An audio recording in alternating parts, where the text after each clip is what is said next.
Hello everyone, and peace of Christ, all of you. I hope my voice coming good and clear. Please invite your friends. And as you see, like YouTube is not really sending notification. Maybe they are doing it on purpose. I'm not sure, but it doesn't sound normal. So please share the link, invite your friends. We have a Muslim actually. He texted me many times, and he is so desperate. And he said to me he want to expose me. So I'm texting him now. So he will call. We will not waste time, you know. The guy is dying to expose me. So we will not really let him wait for long. Call us, please, Mr. Muslim. He called himself Muslim Prince. I am not the only Christian prince. They have Muslim prince too. I mean, we have to face it. Let us see.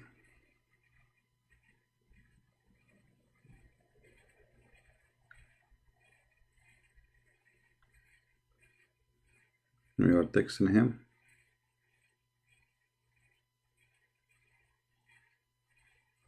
All right, we will wait for him. Supposedly he was so excited. I hope he don't have a flat tire now. But he said he will expose me, and obviously he is very strong. And you know, Muslims are very strong, very strong. Is the voice coming good, guys? Because I have the fan on. I hope it's not making noise. Is the fan causing any noise in the microphone?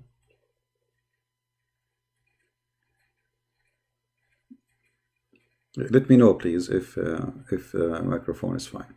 You know, if you look at the title of the video, regardless of this guy who wanna call us supposedly, we are talking about the Quran caused to be forgotten.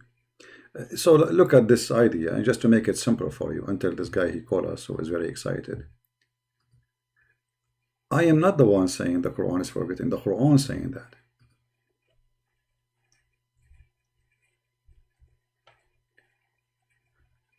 According to the Quran, Allah, he do two things to his book. He abrogate and he cause people to forget it. Okay. But not necessarily what he abrogate, he cause you to forget it. He abrogate or cause people to forget. Now think about this wise God. He sent Quran to guide us, and then after he sent us the guidance, he caused us to forget the guidance.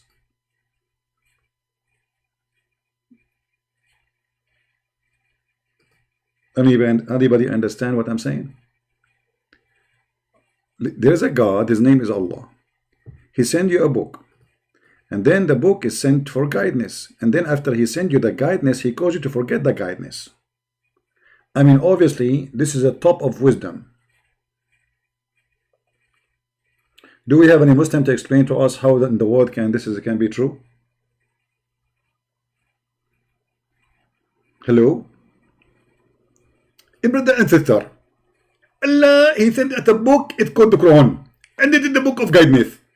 And then Allah, he caused us to forget the Quran. Brother, so how Allah sent the Quran to guide us, and then he will cause us to forget the guidance, which is the Quran? Allah is all knowable. No what? Knowable. He is knowable. Okay. But what does have to do with the question? Allah, he sent us a book to guide us. Why he will cause us to forget the book? Brother and sister, first of all, Christian Prince is a liar. My friend, he's a liar or not, that won't change anything. Hello? Hello? Hello? Hello? Hello? Yes, Mr. Muslim Prince, how are you? Hello, Christian Prince. I have one doubt, 2-3 doubts. You have what? I have 2-3 doubts about Christianity. Can you explain me? You have a 3 doubt? Why not 100? Are you the same as are you a Trinity Muslim? Because your prophet, when he say Assalamu alaikum, he say it 3 times. When he do wudu, he do it 3 times. When he do anything, he say when he say this guy won the debate, he say it 3 times. So now you have a 3 doubt about Christianity. I mean, why 3? Why not 4? Francis, sorry, not Francis. Sorry, Christian Prince. Listen. Hmm. I want to have one doubt, please. Two doubts, mainly two doubts. The one is New Testament. So what happened now? It was a 3. Why you make it 2? Okay. Yes. Third doubt is also there, but yeah, these are the main two doubts. Please. Yeah, listen to me. So, but you don't want to talk about our topic? You don't want to talk about our topic? Because our topic is very interesting too. We can talk about your topic, no problem. But I have in front of me a verse from the Quran saying that Allah will cause you to forget the Quran. And I don't understand really, because as like you are a Muslim prince, obviously you're high authority, like you know what you're talking about. So why Allah will send me the Quran and then He will cause me to forget the Quran? Can we discuss my topic, please? We are discussing your topic, my friend. Here we go. Allah, He sent the Bible, and now He forgot the Bible. This is what we are talking about. Where is the Bible? It's gone. Do you have the Bible? You don't have the Bible. I mean, what kind of God? What kind of God your God is? You Muslim, you claim there's no Bible no more. Okay, isn't it the Bible sent by Allah? Okay, so Allah sent the Bible, and then He caused us to forget the Bible. I'm asking you. We're on the topic. You know. What kind of God? He sent the Bible and He make it forget the Bible. Why He did that? CP. What CP? I want an answer, my friend. Here we go. You call me and you were excited. You were excited to expose me. And here we go. We are talking about the Bible. Forget about the Quran, brother. Allah, He sent the Torah, brother. Brother. Allah, He sent the Torah. Allah, He sent the Torah. Okay, Allah, and then Allah caused us to forget the Torah. Why? Explain to me. I'm listening to you.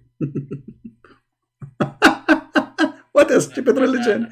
What's wrong with you? Why you are scared to answer? I mean, you are the Muslim. I'm asking you. Don't answer me. Just explain yourself as a Muslim how you can believe in such a madness. So Allah, He sent the book, and then Allah will make you forget the book, and then Allah will accuse you of corrupting the book which He caused you to forget it. I mean, explain to me.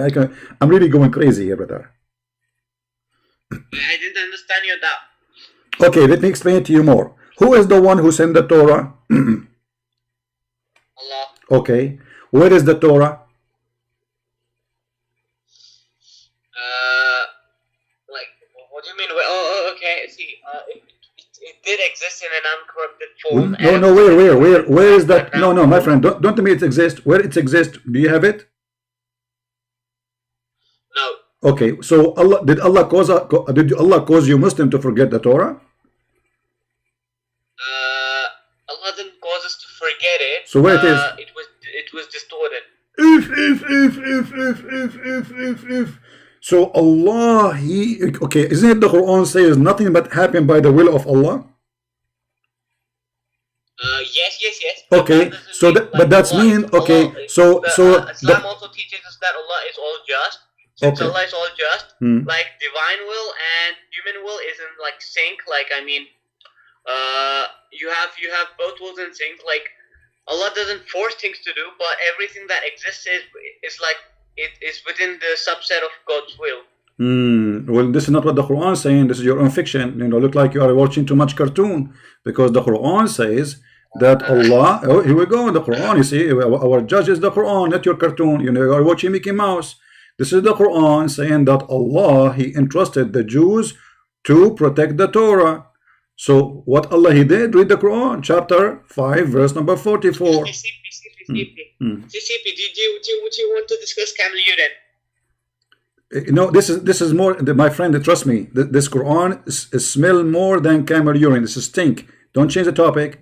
What kind of God? He sent the Torah, and then He says, I trust you to protect the Torah, which means He want to protect the Torah, and then the Torah is gone. Wait. Where does it say God trusted to protect the Torah? Chapter 5, verse number 44.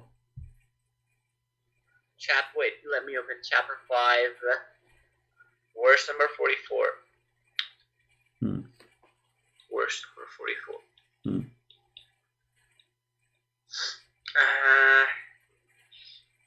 Okay, it doesn't say Allah will protect it. It says there, for to them, it was entrusted the protection of Allah book. No. In my translation, it says, indeed, we sent down the Torah, in which was guidance and light. The prophets who submitted to God judged by it for the Jews. And? For the Jews, as the rabbis and scholars, by that which they were interested of the scripture of Allah. Thank you. You just said you just said exactly what I said. They're entrusted to the book of Allah. So Allah, he trusts the rabbi to protect his book. Does it say that? You just read that. It doesn't say protect his book. It says there was entrusted. Yes. No, it says no. Hold on. بما استحفظوا, which means in what they order to keep, to protect. استحفظوا. So when I do that, أحفظ الشيء, it's mean I protect it, I keep it, I will never let it go destroy. So Allah, he is the one who is saying he entrusted the Jews. What Jews? The rabbi specifically and the prophets, to do what? To protect the Torah. That's what the verse is saying. You can open any interpretation you want.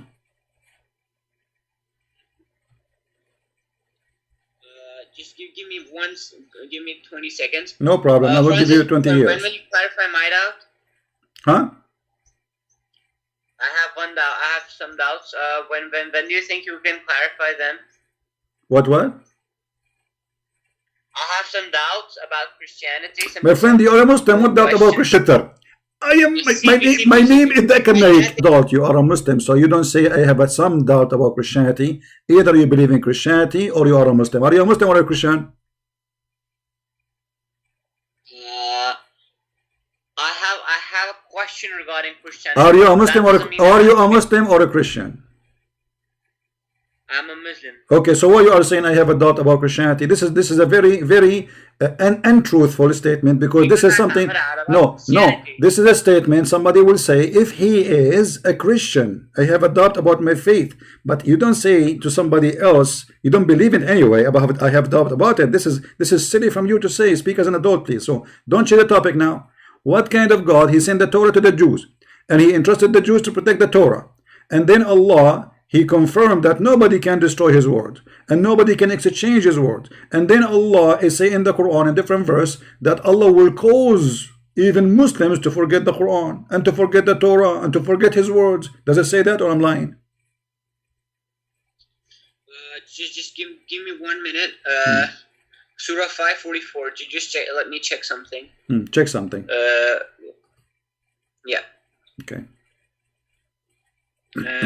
Give me 20 seconds. 544. We'll give you 20 years, no problem. Yeah. As long as we have a camel urine, I mean, who cares? We have all the time. Camel urine is the best. Forget about the rest. In your Instagram bio, it says that you're a scholar, okay? Yeah, I'm schooling you immediately. Like, no, am I schooling you every day? Have you ever seen a Muslim calling me? He didn't get busted? No. Sorry. CP, again. CP, can you name me? I'll ask you a quick question. No, I cannot name you. I cannot name you. I cannot name you, because the only scholar I know, the only teacher I have is Zakir Naik. Anything you want about Zakir Naik, I will answer you. Anything else, I don't know. Now, don't change the topic. You are being a kid now. You are trying to escape the stupidity of your God. What kind of God? He sent the book and he caused you to forget the book. Okay. Let's look at Verily Review with Torah. Where is it?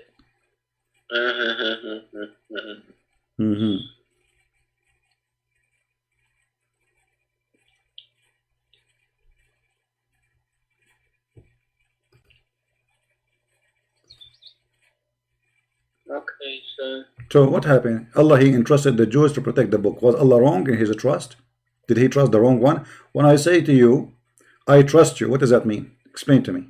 What the word trust mean in your language, in your understanding, and your knowledge? In the case you do not feel people. I'm sorry. CP, you're not answering a single question that I've asked. You did not ask me any question, and you are changing the topic, and you are playing a kid like a kid. When you text me in the morning, you were so excited. I'm going to expose you. I'm going to get you busted. And now here we go. You are calling me. Suddenly you became a potato. My friend, why you don't want to say to us what kind of God? Are you ashamed? This God, he sent the book, he trusts the Jews. What did he do? We reveal the Torah. Musa ibn Imran. Listen, hello. Yeah, verily we revealed to the Torah, the ISS. Like it means we revealed the Torah to Musa alayhi salam. Musa who? You said Musa. Hold on. Hold on. You said Musa. You said. No. You said something. I heard the word. I heard the word. I want to be sure you said that. You said Musa ibn Imran, correct? Yeah. Okay. So Musa, guys, is ibn Imran. Are you sure? Yes. Okay. The chapter of Al Imran, chapter in the Quran, it's called chapter of Al Imran. Is that correct? Don't change the topic now. I'm not changing the topic. I'm not changing the topic. I'm not changing the topic. I'm not changing the topic. I am not. Trust me, I am not. How in the world that Mary, her father, his name is Imran, and Musa's, his father is Imran, and the brother of Musa's, he is the brother of Mary. So here we go. Moses is the son of Imran. Harun is the son of Imran. Maryam is the son of Imran. So according to your stupid Quran, Moses is the uncle of Jesus. This is why I say to you, you are the one who said, guys, did he say Muhammad Hijab, we got him busted, he's a stupid, he's a coward, you don't even dare to debate me. You start playing videos and hang up on me. He's a coward. Sorry. CP, listen to me. You will not. What kind of a prophet? What kind of a prophet? He's saying that Musa ibn Imran and Mary ibn Imran. How Musa and Imran they became. Okay, go ahead. Please. Okay. It says, verily we reveal the Torah. It means like we reveal, like God revealed Torah to Musa alayhi salam. Then the next, in which was guidance in the past tense. It means like as it guided people to faith and truth and protected people against falsehood and misguidance. And then it says and light, guidance and light. It means like what verse you are reading? What verse you are reading? Illuminate the dark. What verse you are reading? Confusion. What verse you are reading? Surah 544. Surah 5, verse what? 44. 44. Okay, go ahead. Read it for us. Can you read it for us? Yeah. All right. Yeah. Verily we revealed the Torah in which was guidance and light. And then it says, like, the prophets who submitted a judge by it for the Jews. I'll explain it word by word, yeah? Now it says, and light, and guidance and light. It means like Torah originally that was revealed to Musa alayhi salam had light to illuminate the darkness of confusion, specious arguments, wicked desires, etc., etc. And now it says, like it says, the prophets who submitted judged by it for the Jews. Yes, it was like a law for the Jews, of course. Like in cases of disputes, questions, and fiqhi rulings. In this case, basically the prophets followed the teaching of the Torah, and then like as did the rabbis and the scholars. That is, the religious leaders of the Jews ruled on the basis of the Torah. The word translated here as rabbis, refers to knowledgeable people who act upon their knowledge and teach others in the best way, and they follow the path of the compassionate prophets in their dealings with the people. The word translated here as scholars refers to scholars. I mean, you are talking too much. You are saying nothing, my friend. I want the answer. Did Allah trusted the rabbi in the protection of the Torah? Yes or no? Did Allah entrust not in a sense that Torah will be preserved after handing it over to the rabbis. In that sense, no. Okay, guys, not in the sense that the rabbi will preserve it. So who is the one who should preserve it? You are the one who said that. Remember, not me. Guys, not in the sense. Hold on. You are the one who said. Listen. Let me finish. You are the one who just said it is not the rabbi who they are interested to protect the Torah. So who is the one supposed to protect it? No. I didn't say they are not interested to protect the Torah. I said that the ayah doesn't mean that the rabbis are going to necessarily protect it in the future. That's what I said. Okay, so what does it mean? When you say entrusted, that's mean he trusted them, correct? Okay, it means that the religious leaders of the Jews, like the knowledgeable people, they acted according to the Torah. They follow the path. Focus on the trusting, my friend. Stop playing games. Focus on the trust. Allah, did he trust the Jews to protect the Torah? Did he or did not? No. Okay, who is the one in charge of protecting the Torah then? Okay, it doesn't say, and in my translation it doesn't say. Don't tell me, I don't care. I'm asking you, who is the one supposedly will protect the Torah? If not the Jews are supposed to protect it according to your understanding. I'm going with you, no problem. Who is the one should protect the book of Allah? According to my understanding, Torah was supposed to be corrupted. It was going to happen. So why is supposed? Is that Allah's decision? He wanted to be corrupted? What do you mean supposed to be corrupted? Oh, okay, I'll tell you. What I mean by it was supposed to be corrected is that it is the qadr of Allah. That doesn't mean Allah forced it to happen, but it means that it was within Allah's will. All right, guys. Allah, He made a fate for the Quran, the destiny, correct? The destiny of the Torah to be corrupted, correct? The what? The destiny. You just said qadar. Qadar means the destiny. Okay. So guys, Mr. Muslim Prince, he said that it was Allah's decision, his decision, that the destiny of the Torah to be corrupted. That's mean Allah is the shaitan, because if is who is the one who corrupt? Hold on. Who is the one who will get the benefit? Hold on. Who is the one who will get the benefit from corrupting the book of Allah? You tell me. Give me an answer. Get benefit from corrupting the book of Allah. Who? Firstly, before I answer this, don't tell me first and secondly. No. The answer is simple. Who is the one? Let us say that let's assume that Allah is God. We assume for the sake of argument. Who is the one will get the benefit of corrupting the book of God? Who is the one get the benefit? I will name for you three people. Hold on. I will name for you three people: Muhammad, Jibreel, or Shaitan. Which one you choose? None. So Shaitan will not get the benefit of corrupting the book of Allah? Shaitan will just mislead people. I will not. Okay, but isn't it corrupting the book of Allah is the biggest misleading ever? I mean, this is how smart you are. You just say Shaitan, he want to mislead you, but corrupting a book is going to mislead people. Don't you agree? Hey, Francis, CP.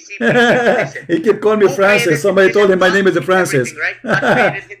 Listen. No. Who is the one will get? This is the book of Allah. This is not. We are not. No. You see, that's stupid. That is a stupid of you. That is a stupid of you to say, because God created the people. He did not make them Hindu. We don't believe in this in Christianity. We don't believe in faith like you. But you are the one who just said to me, this is your belief, not our belief. It's you, according to you. Allah, He made the Hindus. Allah, He made the Christians. Allah, He made the Jews. This is. Made doesn't mean like He forced them. No, He forced them. Okay. Are you saying? Okay, Muslim Prince. Are you saying? Are you saying your prophet is a liar? No. Okay. What kind of work will make a man? When Adam he commit a sin, did he commit a sin because of his choice or because Allah forced him? It was because of Allah's choice and Adam's choice in sync. What do you mean? It was both their wills. It was Adam's free will and God's free will. Not God's free will, but God's will as well. Obviously. Okay. Thank you. Obviously, that's mean your prophet is a liar, because here we go. Your prophet in Sahih al-Bukhari. Hold on. In Sahih al-Bukhari, and put it in the screen. You can watch it. It says that Musa, he accused Adam that because of you we are out of heaven. Okay, Musa's accusing Adam. So Adam, he said to him, are you blaming me for an action which I must commit? For Allah, He wrote it for me in my fate 40 years before my creation. I have to commit. It's a must to commit. So You said to me, you did lie to us, saying that this is the free will of Adam and the decision of Allah. That's a big fat lie. And you're a prophet, he exposed you. So either you are lying to me or Muhammad is lying to me. Which one is a liar between you? Your misinterpretation of my hadith is my friend. No, so my friend. Don't tell me misinterpretation. The hadith in front of us. You are more than welcome to read it and take your time to explain it. What do you say? Are you? Listen. No.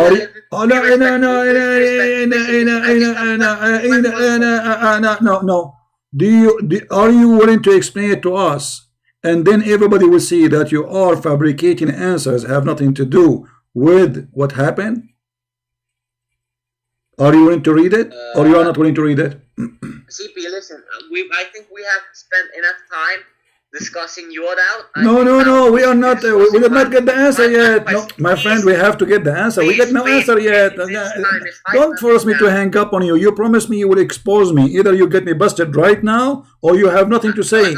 You just said a big fat lie. You just exposed. You just insulted your prophet that he's a big fat liar because your prophet saying that Adam must commit sin. It's a fate. I think everybody here has heard us that I have explicitly said that it was your misinterpretation that. Okay, then you have. Okay, no problem, guys. It is my misinterpretation. So why you want to read what your prophet said, and then we will see if it's my misinterpretation. Okay, I'll answer you. Listen, according to Islam, we have free will that is explicit, and according to Islam, there are texts like not even a leaf falls except by Allah's permission. So to reconcile both texts, what we say. Okay, can you show me? Can you show me? Can you show me one statement of your prophet about a free will? Yeah, sure. Just give me 10 seconds here. Okay. Sure. I'll show you either from the Quran or the Sunnah. I can't say that my prophet will say, but yes, inshallah, from Quran or Sunnah. Okay, so why? Okay, I have it in front of you, my friend. It says clearly that Adam, he commits sin, for it was a decree from Allah. Are you accusing your prophet to be a liar? Does it say it's a decree from Allah? Does it say that he must commit? Does it say he have no choice but to do? Does it say that are you blaming me? Are you blaming me for what is written for me before I was created? For a sin I have to commit. It's in front of you, man. Stop being stubborn. Can't you be honest? Can't you be honest? Free will. The debate is what? Do you blame me or you don't blame me? You're a prophet. He took the side of Adam that we cannot blame Adam for the sin he commit. It's very clear. Even your prophet said so. Adam confuted Adam. Musa. Do you have any plans of debating Farid? He's the coward. He don't dare to call me. Give me his Skype. I will call him right now. He's a potato. He said that he will book your flight ticket. But this is additional proof that he's a coward, because everybody knows I will not go anywhere. I do not need to go anywhere. It take a call in Skype, and everybody either will laugh at him or at me. This is an excuse because he knew that I don't go anywhere. So it's like saying to Allah, I challenge you, Allah, come to me. But everybody knows Allah will not come. So it's a challenge. It's a challenge of a coward. Your Fifi, he knew I'm not going to do that. I don't do that to anyone. Like, did you see me ever going to debate anyone in the stage before? Is it like something about Farid only because he's something like a superstar? He's a stupid idiot kid. So he is a coward. Hijab himself to accept my call in Skype. He did not make a talk. He hung up on me 8 times. I did not even talk 30 seconds. They are a bunch of cowards. So they make excuses. How come they are willing to take a Skype call from everybody? Did this guy debate the apostate prophet in Skype? Yes, he did. How come he can't do it with me? Because he's a potato. He is terrified. Like you are doing poop on your panty now. And look, here we go, the hate in front of you. You change to Fifi. What Fifi can let Fifi help you?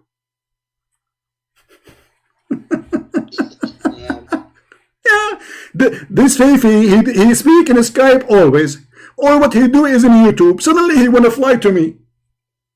He wanna have a date with me. Fifi wanna see Christian Prince. I cannot do it unless I see Christian Prince. I wanna see Christian Prince.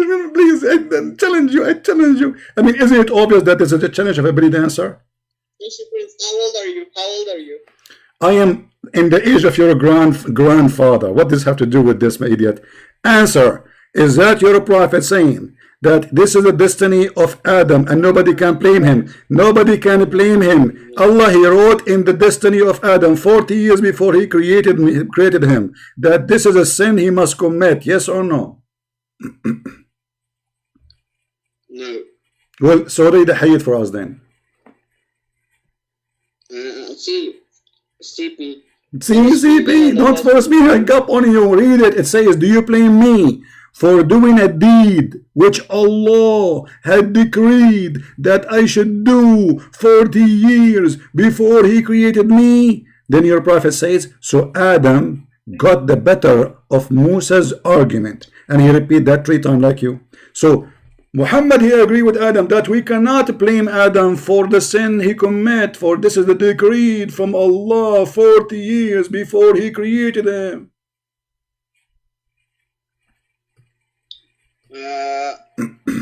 Christian Prince,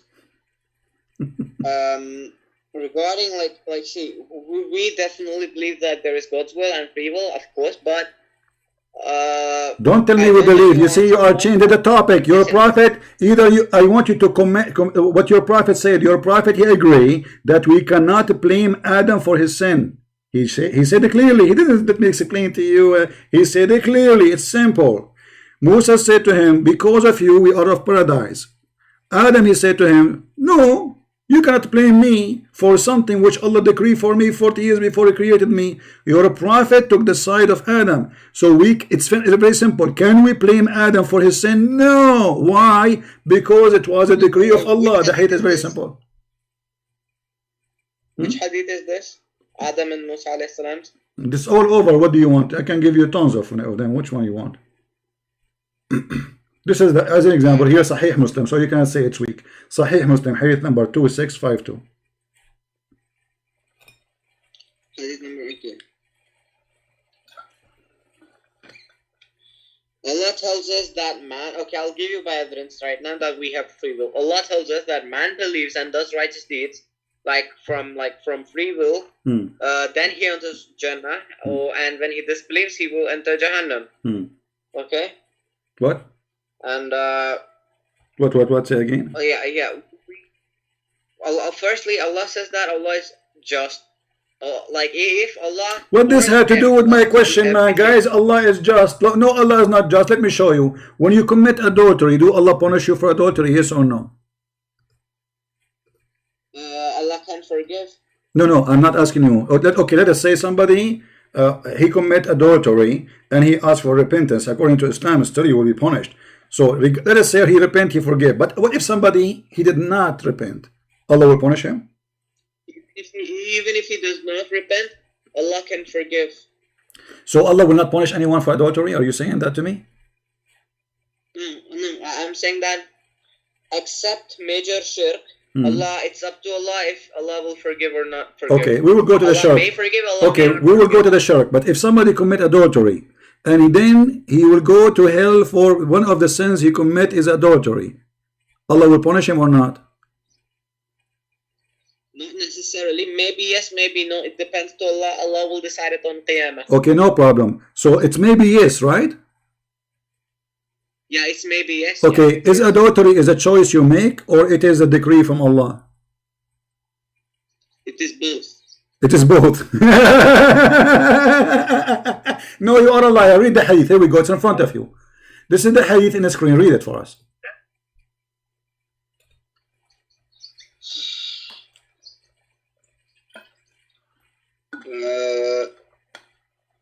Just give me 1 minute. Yeah.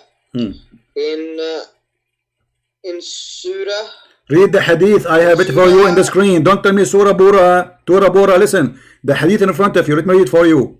The Prophet said, not me, verily Allah has fixed the very portion of adultery, which the man. Fine. Yeah. Listen. Okay. Regarding free will, listen now. Surah 9. No, read the hadith. Read the hadith. You can read the surah for me after. No problem. Read the hadith. We don't change the topic. We're talking about adultery now. you say that both of them. That's very very funny. That's mean you call Allah, say Allah, hey, I'm going to do adultery. Do you like me to do it? Allah, he says yes. So Allah is a partner in the bed with you. Which hadith? Which hadith?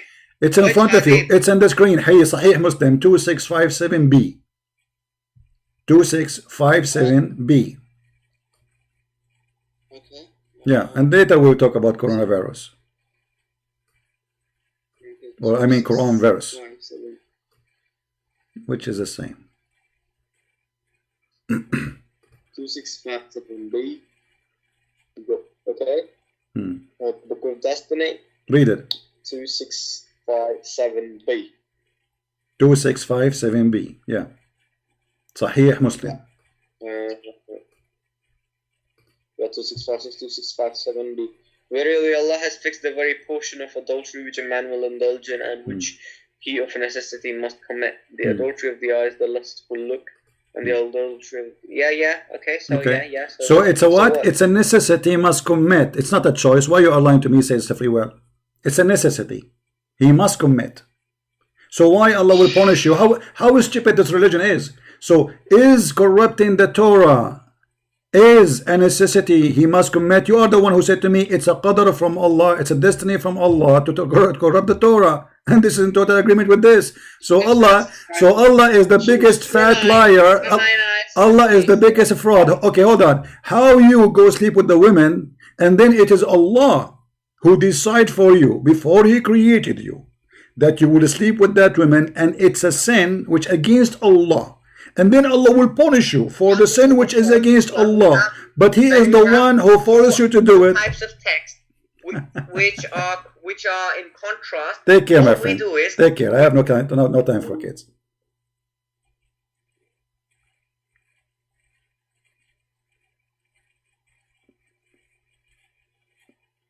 I have no time for kids. I'm not going to waste my time. It's in front of you. Stop playing games. I'm shame on you. It says he must commit. What a bunch of kids. A necessity. Not he only will commit, it's a necessity to commit. Do you see it? Which of necessity must commit. I cannot find one mature Muslim I can speak to. They are a bunch of kids, all of them. It's impossible. It's like it's a mission impossible. Why you are calling me back? Why you are calling me back? CP, will you avoid it?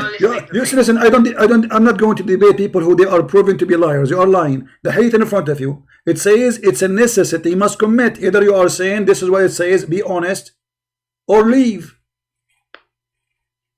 Okay, CP, I agree. It says it's a necessity.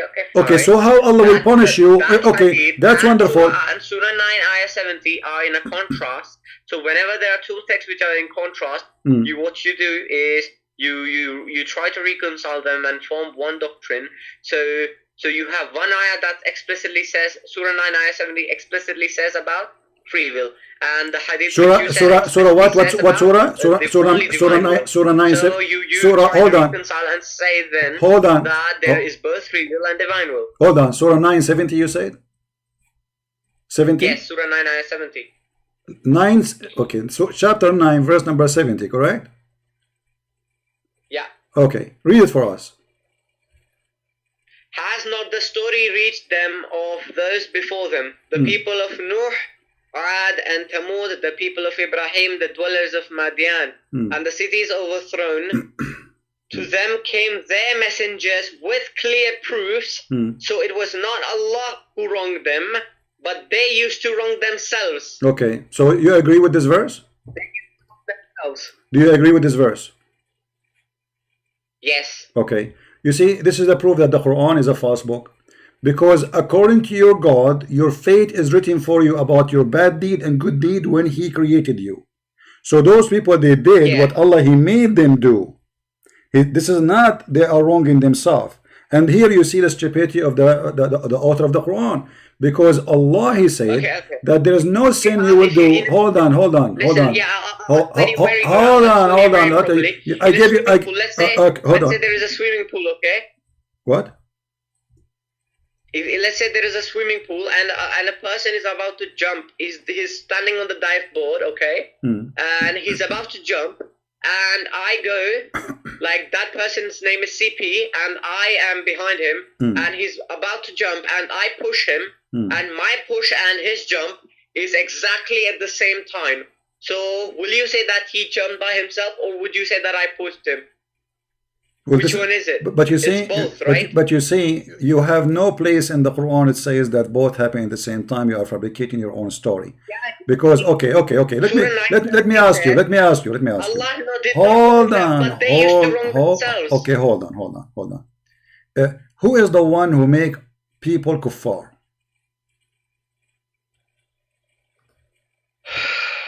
They themselves. Okay, guys. Okay, guys, themselves, they are the one who made them kuffar. Let us see if this is true or not. I want you to read for me the Quran. Chapter, hold on, no. Chapter 6, verse number 107. Chapter number 6. Verse 107. Verse 107.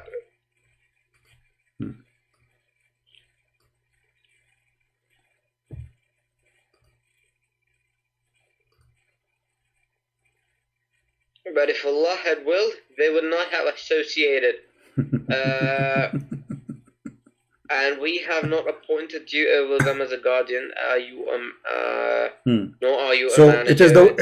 This talks about like that you cannot make anybody believe or disbelieve. Okay, hold on. You just have to the basic message of this ayah is that in da'wah, you just have to go. No. Had Allah will, they would not have taken this is not only about being sin. This is the biggest sin. It is Allah will that those people they will worship beside him. Okay, let me show you how ignorant you are in your religion. Is it in the Quran, in the chapter of the Takwir, it says you cannot will something if Allah don't will it, which means it's the will of Allah, it's not your will. There we go. In the chapter of the Takwir, let me open it. Let me open it. Listen to me very briefly. Listen. Hold on, my friend. Just take it easy. Take it easy. Yeah, as easy. Okay. Let me open the verse for you. Give me a second.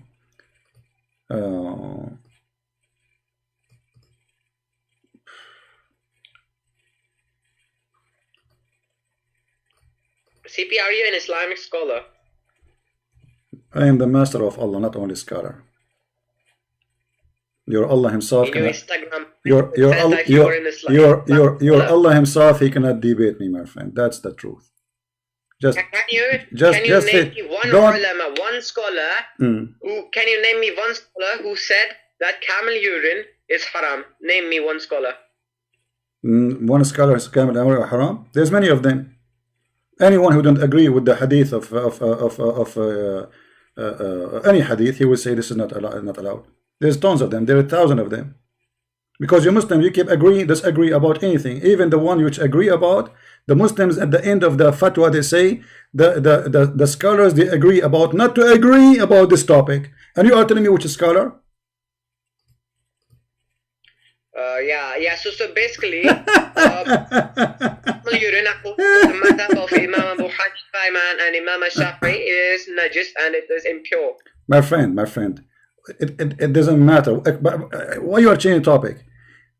Is it Allah will that people? Actually, I came here to is it in the Quran is so clear. It says clearly that Allah, he is the one who made the will happen. And what is the will?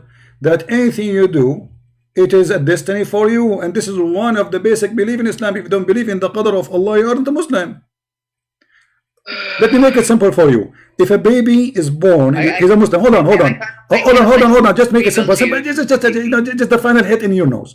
If a baby is born and he is just a kid. He is like 5 days old. If he die, where he will go? If he's what, 5 days what? Yeah, he's a child of a Muslim family, and he died. He's 5 days old or 1 month old. Where he will go? He will go to hell or to heaven?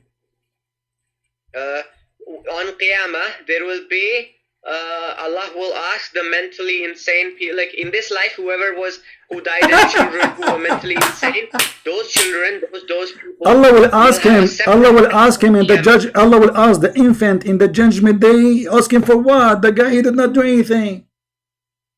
No. Allah will not ask him. He will not be judged for his salvation in this life. He will have a separate test on Qiyamah. Like they will be asked to jump. So what is the test? What is the test? Okay. Hold on. So guys, you Muslim, that's mean you are believing that after the day of judgment there is a life you live, and then after that life Allah will judge you by that life, not by the life previously before you die. That is stupid. That is not Islamic. That is not Islamic, because Allah judge you. My friend, okay, my friend, can you show me one verse in the Quran saying that after you die, there's an option for you to repent? No. It's the option to, there will be a second test only for people who died as babies and people who were mentally insane in this life. Okay, where do you get this from? It's in a hadith. It's in a Sahih hadith. Okay. You can see there is a video of Okay, here we go. The hadith in front of you. No, hold on. No. The hadith is in front of you. It doesn't say that. Aisha, she went to attend a funeral of the child from Al-Ansar, and they are Muslims, who they used to practice the ritual of the pagans like Muhammad, and they like to do As-Safa al-Marwa, and that's why Muhammad he added Safa al-Marwa to Islam, because of the Ansar. So here we notice that Muhammad he attended a funeral, and Aisha, she said, well, this child will be in heaven. Muhammad he said, no, it might be the otherwise. Where is the test? It says clearly why. He said, because Allah, you see, just to show you how they lie to you. I don't know where you are getting your information from where, but they are lying to you, my friend. This is Sahih Muslim. Your prophet saying, because Allah, he created people of hell, and those who will go to hell while they were in the backbone of their father. There's no test. Already he made decision for them where they will go. They are babies. So Aisha, she said she will go to heaven. Muhammad he says, no, don't be stupid. Peradventure, Aisha, don't be silly. For Allah, he created people of paradise who will go to paradise while they were in the backbone of their father, because the Quran teach that the sperm is coming from the backbone, which is stupid too. Or Allah created them, or those who will go to hell, Allah created they will go to hell while they were in the line of their father. So there's no test. He is in the backbone of his father, not testicles, and yet it's already the decision made where he will go. Have nothing to do with the sin will do. This is destiny, my friend. This is what Islam believe in. This is your garbage. So stop fabricating answers. Yeah. Okay. So now, if I am a person who is going to go to hell because Allah, let us say I'm born 2 days old and then I die and my parents are Muslims, and then I will go to hell because Allah destiny for me, I will go to hell. Why I will go to hell? Give me a reason. Because Allah destined it for you, and you because of your free will both. What the free will? He's 1 day old. What free will? Muslim friends, don't come again, please. Just have mercy. Have mercy on me, man. I don't have time for stupid people. Sorry. I don't mean to be rude with you, but you are being stupid. Just have mercy on me. You know? Enough is enough.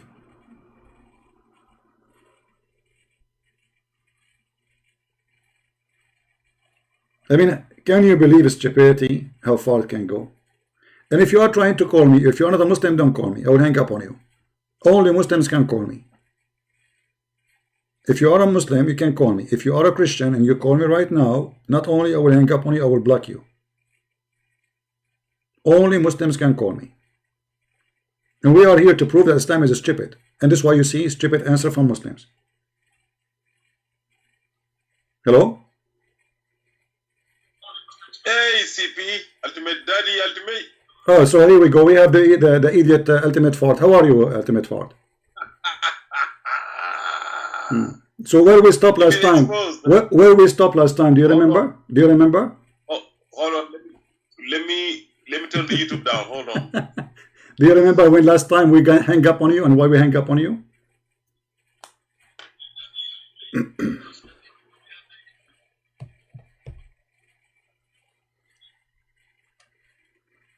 Hello?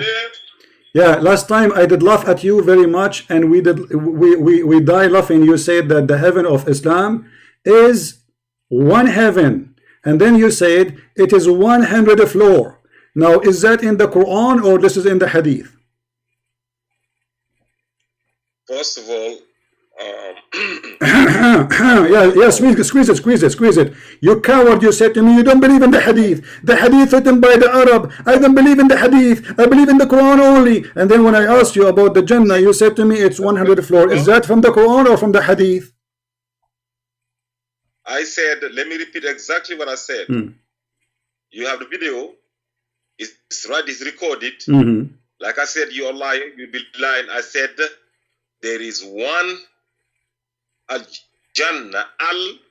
You said, don't change the topic. You said you don't believe in the Hadith. You said you don't believe in the, did you say you don't believe in the Hadith? Did you say, stop it? No. You are a, my fingers is all over, my fingers is all over your ass. You said, did you say, okay, no, I want you to start from this. I want you to start from this. Did you say, don't change the topic, don't change the topic. Did you say in the video, previous video, that you don't believe in the, did you say, but you start from here, did you say that you don't believe, you don't believe in the Hadith? I know you will never answer. I know you. The only reason I allow you to talk because you want to have fun. Now, did you say you don't believe in the Hadith? Did you say you don't believe in the Hadith? Yes or no? Yes, I said. So why you are quoting for me? So why you are quoting for me a da'if hadith saying that the heaven is 100 floor?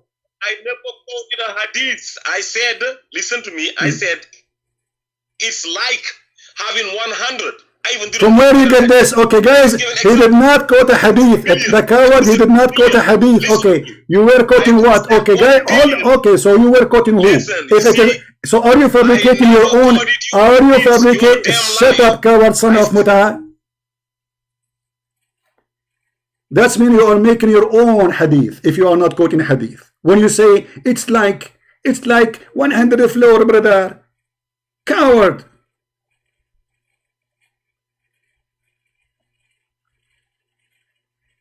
When you say it is one, you didn't say it's like 100 floor. You said it's 100 floor, and the video is there, still there. I did not take it down.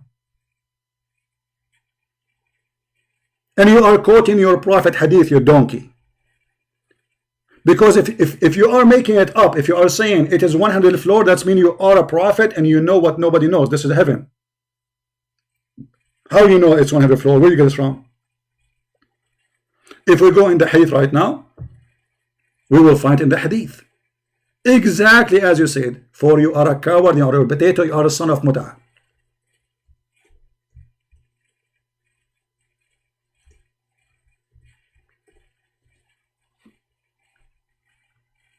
They fabricate answers. This is a hadith, you see it? And it is da'if. So when you say to me, it's 100 floor, either you are making things up and you claim to be a prophet, because you have to tell me where you get this from, and you will not answer for sure. You said, you did not even say 99 floor, you did not say 60 floor, you did not say 7 floor, you said 100 floor, exactly as it is in the hadith. So the coward, when we mentioned to him a hadith, getting him busted, he said, I don't believe in the hadith. Hadith written by the Arab, the stupid, the Arab, liar, garbage, they are garbage. Well, your prophet is Arab. And if the Arab are garbage, your prophet is the first of the Arab to be garbage. In fact, you are more garbage than your prophet. Because always when you give an answer, you fabricate your own. And when we get you busted, you say, I did not say that. I just said like 100 floor. Where do you get it from? Are you a prophet?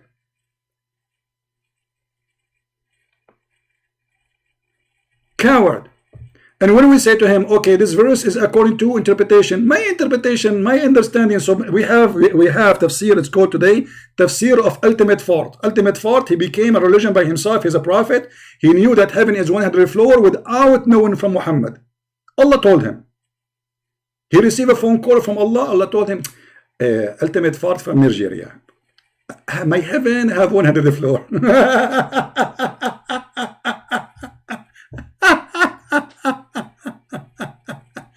I'm not going to waste my time with stupid like you. He shout, he scream, he repeat himself, he say nothing, but already we have 100 of you recorded and you got busted. You agree with Rashad Khalifa, the one the Muslims killed him for corrupting the Quran.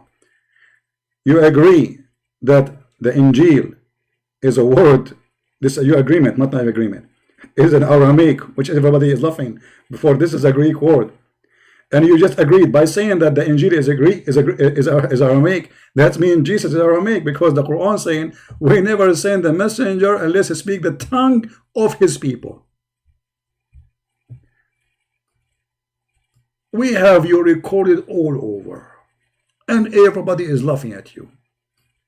And the only reason I let you speak to me, because I like your fart. You fart too much at your prophet.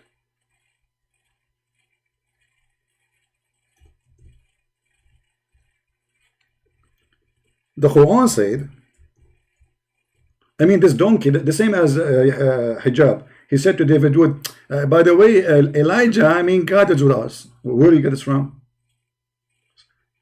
And suddenly, Mimi Hijab want to teach David Wood Greek, Hebrew, and Arabic. Elijah is God with us. And this guy now, Injil is an Aramaic word. Okay, where do you get this from?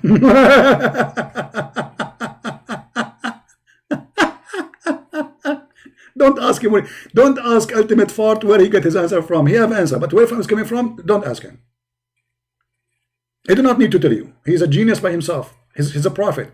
Where you got it? The heaven is 100 floor. Don't ask me. I know. Allah told me. We send not a messenger except with the language of his people. This is a translation. If you don't like this translation, we can open a different one. In order he make it clear. But the word Injil is a Greek. I mean, you do not need to be genius. Go and search Prophet Google.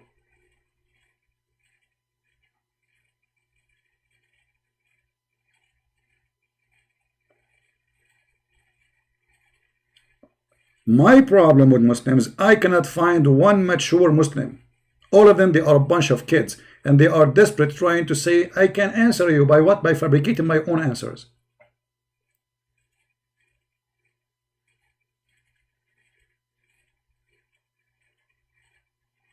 I bet you are one of those who practice a scam. And you are trying to scam us, but it doesn't work with me.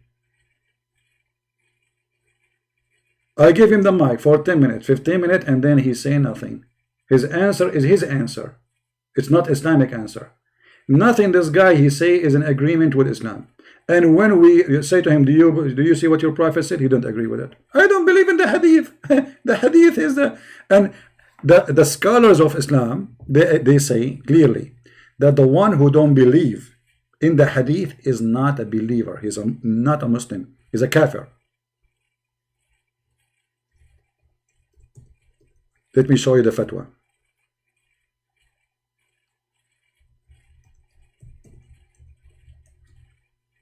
You are a kafir. According to Islam, khanzir.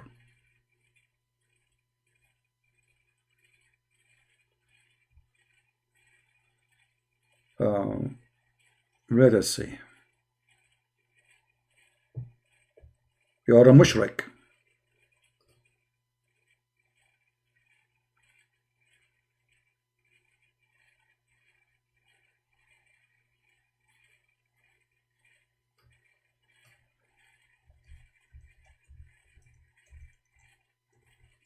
I showed the fatwa last time, but I'm trying to find it now. So we can put it in the screen.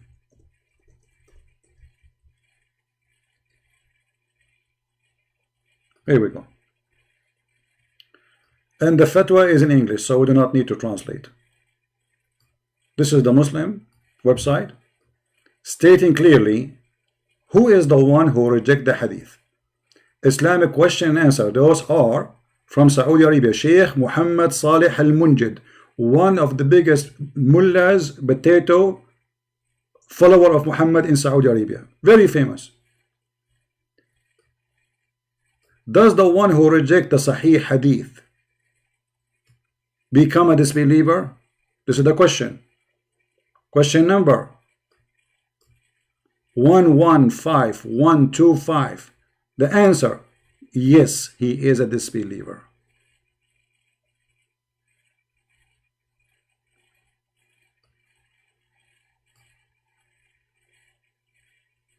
The one who refuses the hadith of the Prophet, he is a disbeliever.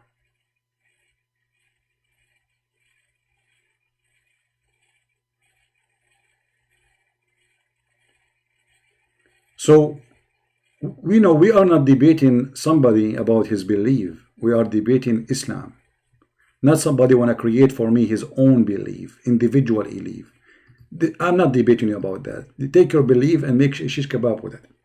I'm debating the cult of Islam, not a guy from Nigeria. He do not know his head from his bum, and he create his own answers. Nobody can debate you in this case, because anything we show you, you don't accept it anyway. So what the point? We show you what Muhammad said, you don't accept it anyway.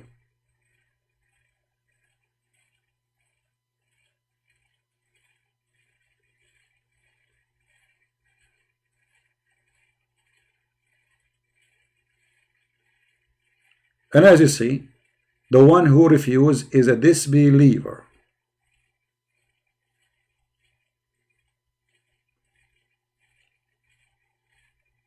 In general, Sharia and the evidence of general terms, or reject hadith or the Prophet, knowing that it is word of the Prophet, is a disbeliever. How they knew it's a disbeliever? Because it's sahih, it says sahih, that's it.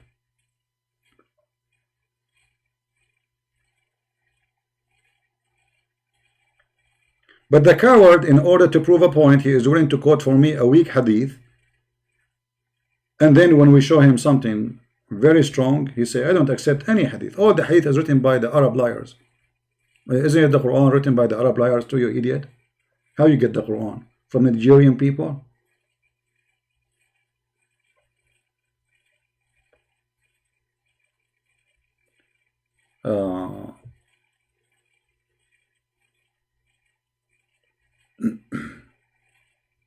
Do we have any Muslim want to say anything? We go back to our topic. Allah, He sent Quran, and Allah will cause us to forget the Quran. I want any single Muslim, group Muslim, Sheikh Muslims, Fifi Muslim, Abdu Muslims, Billy Dancer Muslim to explain to us what kind of God He sent the Quran and He will cause me to forget. Why? What is the wisdom behind that? What is the purpose? How God He sent the book and then He will make me forget the book? I'm just trying to understand the wisdom. Any Muslim?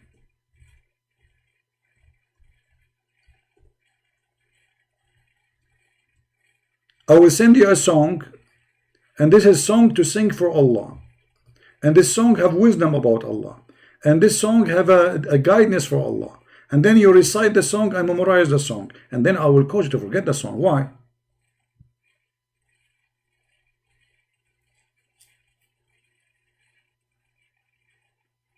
Any Muslim have an idea?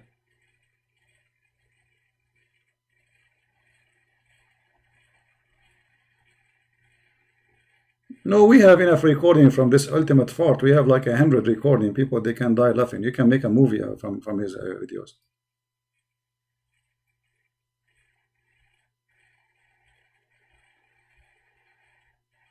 Jesus, He speak Aramaic. His book is in Aramaic. The word Injil is Aramaic.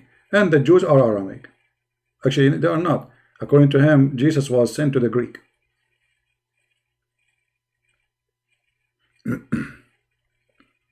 And the second you show him what, the second you say to him, okay, can you name for me one Muslim agree with you? He says, I do not need any Muslim. This is my answer. Okay, why? Just go. Potato. We don't debate liars. Nobody can debate liars, Potato. As long as this is your opinion and you play games, you don't agree with the hadith. You don't agree with your prophet. And then you quote for me from your weak hadith just to prove a point. Look how coward you are. After all this post you are posting, did you say to me, where do you get this is 100 floor from? I want you to explain to your followers, if you have any chicken following you, ever. Where do you get the idea they are 100? Allah told you? And then your prophet, when he went to the heaven, he said it clearly, that he went to the first heaven, the second heaven, the third heaven, the fifth heaven.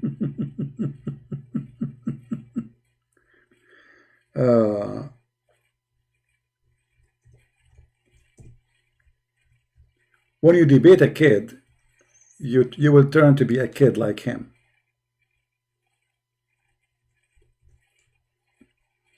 Do we have any Muslim who have knowledge to call us?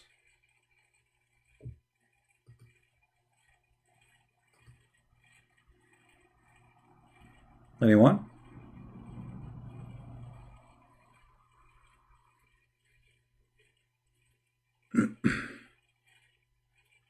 Actually, even the Quran says clearly that this is heavens, not one heaven.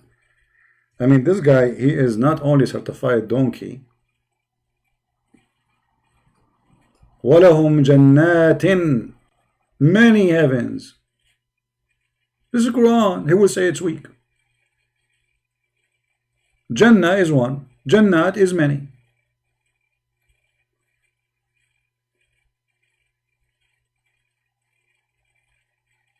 Do you see it? Chapter 2, verse number 25. And the translation is, for the word Jannah here is coming as gardens, but the word Jannah is heaven, paradise. Change the translator. This is Yusuf Ali.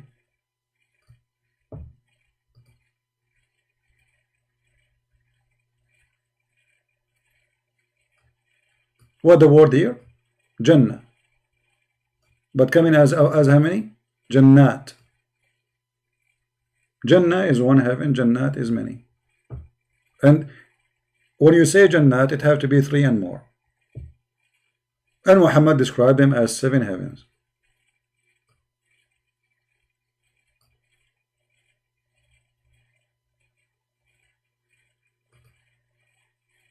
And where is Allah located? In the 7th heaven, the 7th paradise.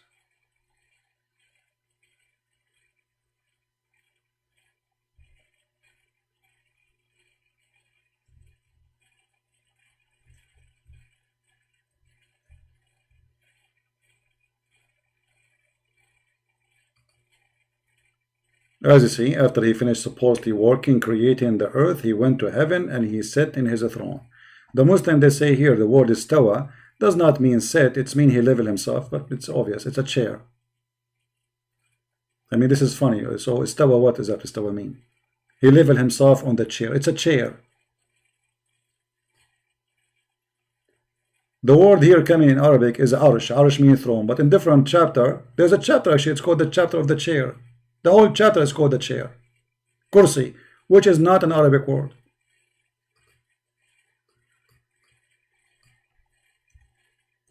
And the chair of Allah, even the Quran, describe how big it is. Which is a proven to us that Muhammad is a fraud. Why? Because the Quran is saying that the chair of Allah is the same size of the earth and the heaven.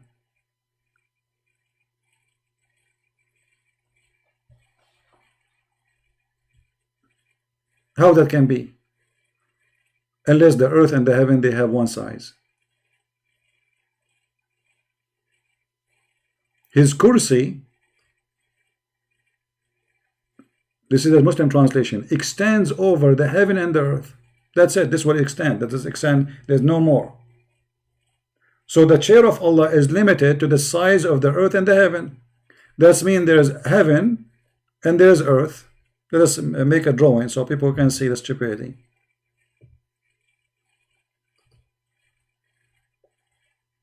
This is the earth.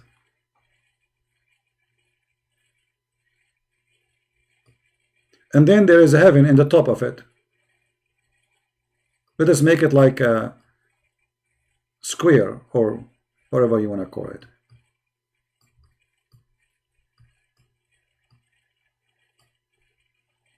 And Allah chair is here. And Allah chair is in the same size of the earth and the heaven.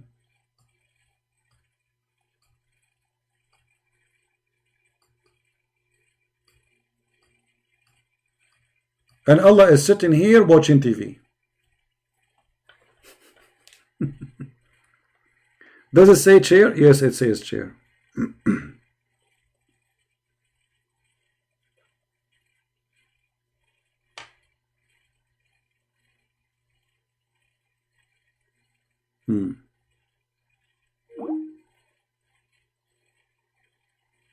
Any Abdul? And look at those cowards that they call me. They say Christian Prince is finished. Absolutely finished. I am the one who make you forget the Quran. I am the one who made you do breastfeeding for adult. I am the one who made you believe that the Prophet water of his panty is holy. I am the one who make you fight over the poo-poo of the camel of Aisha. Christian Prince is finished. You have no answer. Somebody saying that Fifi did not debate apostate prophet in Skype. Okay, I don't know, because I saw them once. They have an image of him. They have the picture of his apostate prophet, like in four corners. There's four corners, so there's Fifi and there's a Muslim guy and there's other guy, and then they have a picture of. So this may be Photoshop. Coward, liars. So they make Photoshop, they put it in the front of the screen to fool people, saying that this guy wasn't debating us. What a bunch of cowards. But all of you saw, when I call the coward Mimi Hijab, what he did? He promised the Muslim he will debate me. Do you want me to debate the Christian Prince? You should, sure, yeah, please debate him, yeah. Then we call him. We wait for him 45 minutes. We call him, he start playing videos. Did you say this? I start talking, he hung up on me. And he started calling me names. He did not let me talk. And not only that, the coward, they put the speakers far away from the mic so nobody even can hear my answer to him in his channel. This is how terrified they are. If somebody want to debate me, from those who claim they can answer, they can call me. All what we get is a bunch of kids. Actually, even those who they are new to, they are a bunch of kids. When we debate really the ones who have real knowledge in Islam, you will see how easy it is. Like when I debate the head of the Muslim Shia in USA, Al-Imam Al-Husayni, go watch it and die laughing. When I debated Dr. Ruhi, oh hold on, when I debated the Sheikh of New York, not like those YouTuber guys, kids. What was his name? I forgot his name. Anyone remember the video? Who remember the video for the Sheikh from New York?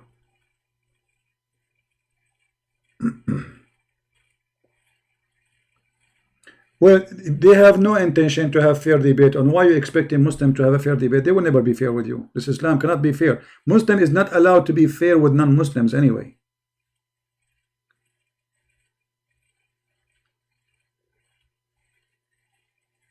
When the Prophet of Islam, he says that the Muslims, they should humiliate a Christian. Is that fair? Even the Quran encouraged the Muslims that Allah, he ordered the Muslims to humiliate the Christians when they see them in the street. So how they can be fair? Don't expect them. I'm not expecting them to be fair. And actually, this is my biggest win, because when they are not fair people, they will see that they are following false prophet. Proud Muslim, here we go, the same guy, he's changing his name. How are you, Proud Muslim? Assalamu alaikum. Wa alaikum assalam. I want to tell you something. You be talking about hadiths and stuff in Islam. You don't believe in I want to hadith? ask you a question. You don't believe in hadith? The hadith. No, I do, but I want to ask you, do you believe in hadith? My friend, I don't believe in anything in Islam. Islam is a joke for me. And you just said to me, Assalamu alaikum. You broke the command of your prophet. What do you mean? Well, isn't it your prophet? He says, don't greet the Christians by saying to them, Salam alaikum. Alright, that's besides the point. But I mean, no, it's not beside the point. You are calling me to teach me about Islam, and now you are the one who is breaking the command of Islam. So who is the one who knows Islam, me or you?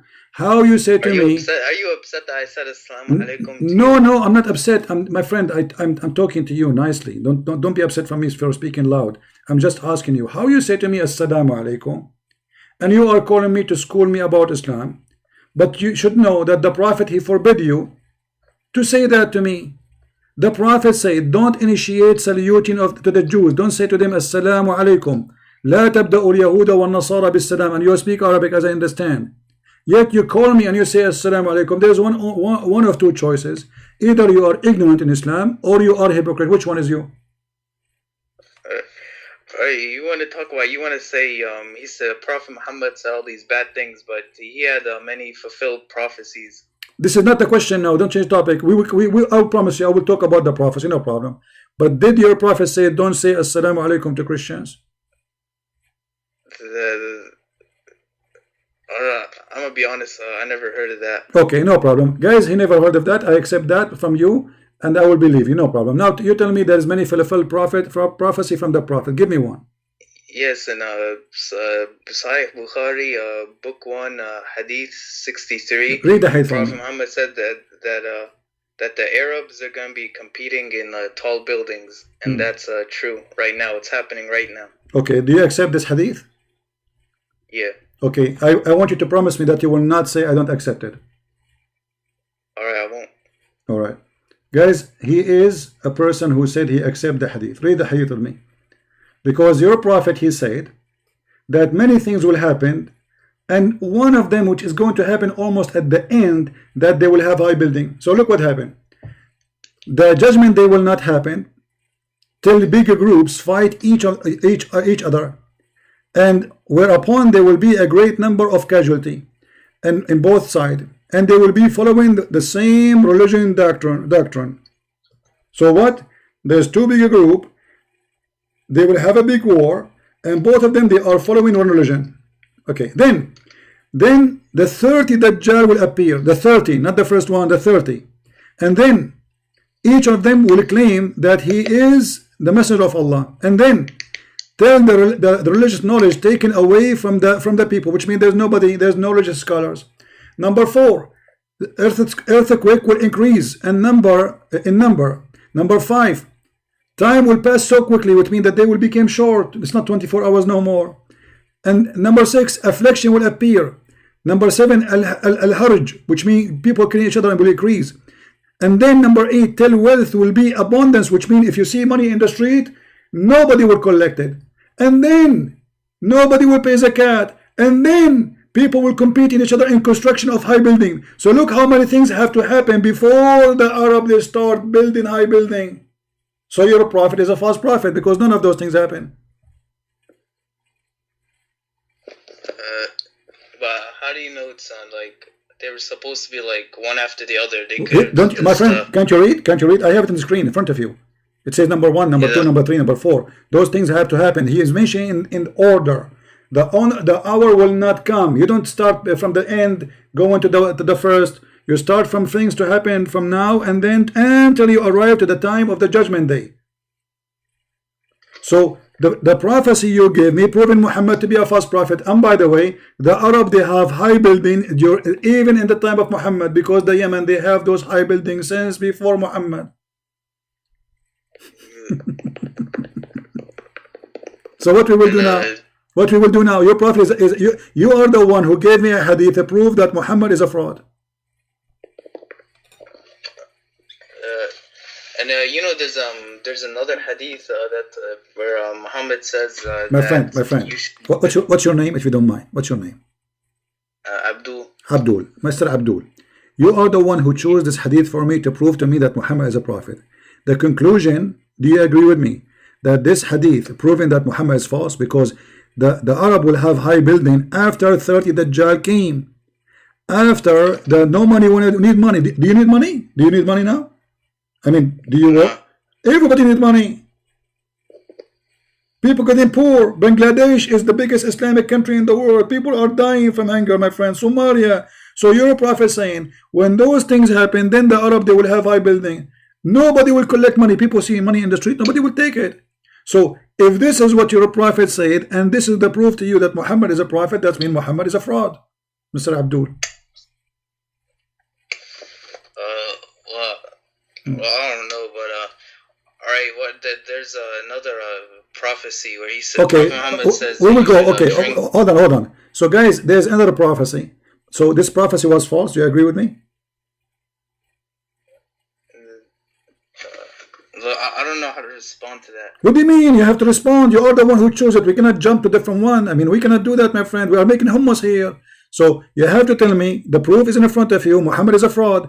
Either you agree that this is a false prophecy from a false prophet, or you answer me. The proof in front of you. It was your choice, not my choice. I'm not the one who called you and say I'm going to show you this hadith. It's you who chose it. The hadith is so clear. Muhammad is a fraud. I don't know. What do you mean you don't know? How come you know? How come you know that this hadith proved Muhammad is a prophet, and now suddenly you do not know? Well, no, I heard it a lot on Dawah channels. Dawah channel. So you have a bunch of chickens laying their own phony eggs. It's a plastic eggs in YouTube, and you take the phony eggs, you think there's a baby inside, but there's no chicken inside. So what we will do now? Dawah channel, they are not Dawah, they are deceiving channel, obviously, because they lie to you. Here we go. This hadith alone is enough to prove Muhammad is a fraud.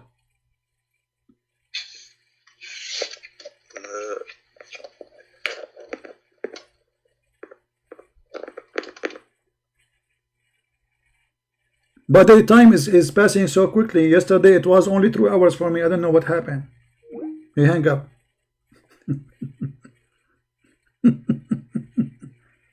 Dawah channel. Dawah potato. I don't know. They told me in the Dawah channel, brother, the hadith is obvious. It's clear. Muhammad is a fraud. And this is a Sahih hadith. They cannot say this is a weak hadith, which means this is against their prophet. This is Sahih al-Bukhari, hadith number 7121. So they cannot say we don't accept it. And they are the one who promote this hadith everywhere.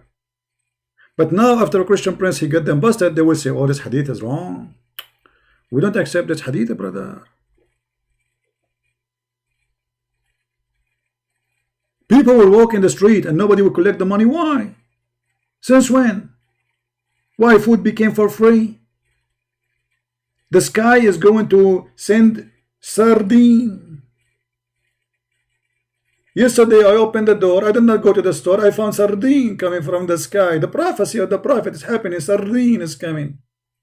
Tuna is coming. I said, Allah, I want tuna. Tuna came, big tuna, in the top of my head. 400 kilogram, brother.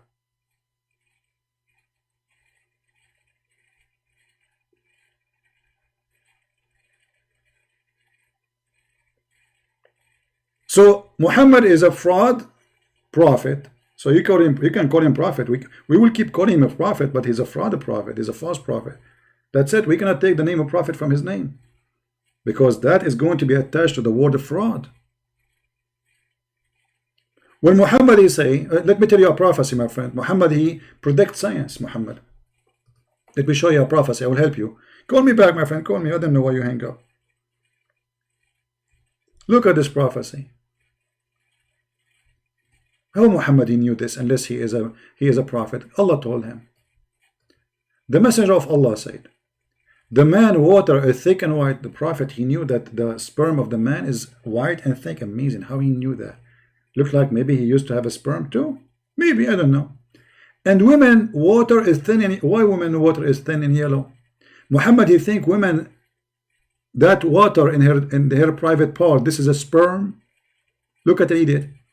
And then he says, whichever of them comes first, that child will resemble them. This is DNA science, brother. This is a pure science.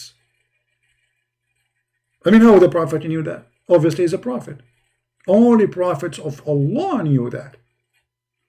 Actually, there's a hadith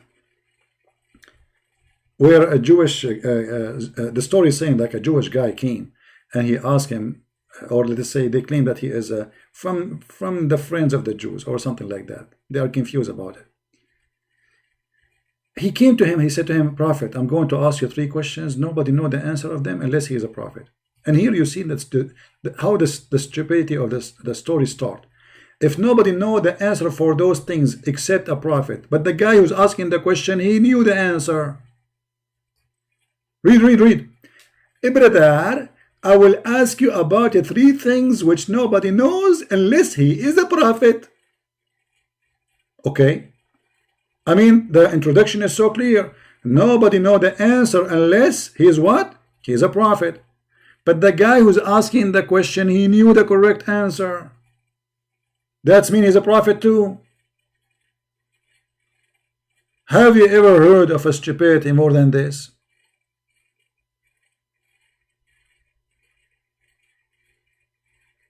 I mean, you have to be a certified donkey to write a hadith like this. And then, okay, what is the question? Firstly, what is the first pontiff of the hour? What is the first meal of the people? Look how serious the questions, brother. First meal for the people of paradise? This is very important. What is the first meal? Hummus? Falafel? And what make the baby look like his father? And look, here Muhammad, he changed what is the first thing for when the judgment day will come. He said, as for the first portent of the hour, it will be fire that will collect people from the east and the west. But this is different from what he said, different hadith. The first meal for people, they will eat the liver of the whale. Why Allah will feed them the liver of the whale? Because simply this will make them, the Arab, they believe there is something is called ambar. And ambar, I think in English maybe called ambar. It can be taken either from the whale or it can be taken from the deer. The deer, he have a sexual organ. I'm not sure how to say it in English, which produces a certain kind of a smell for the female. You know, they believe if you eat it, that will make you sexually very active. So look, Allah, because he promised them a lot of women in heaven, so Muhammad preparing for them a meal. You will eat from that one and you will be like a Viagra, exactly. And then Muhammad, he answered about the baby, how the baby looked like the parents. And about the baby, how he looked like. If the man's charge proceeding that of the women, then the child resemble the father. Resemble him in what? Male and female, not only resemble the look. He will look like a man, like the father. Not only like he took the eye of the father. No, he will resemble the father as gender. We can prove it for you from the hadith, where it says adhakara. So if the man have discharged first, the baby adhakar. If the women have discharged second or first, is going to be untha. And then the Abdul, the Jewish guy, he was like amazed, like, wow, how you know that? And then the guy, he said, I truly, you are a prophet of Allah.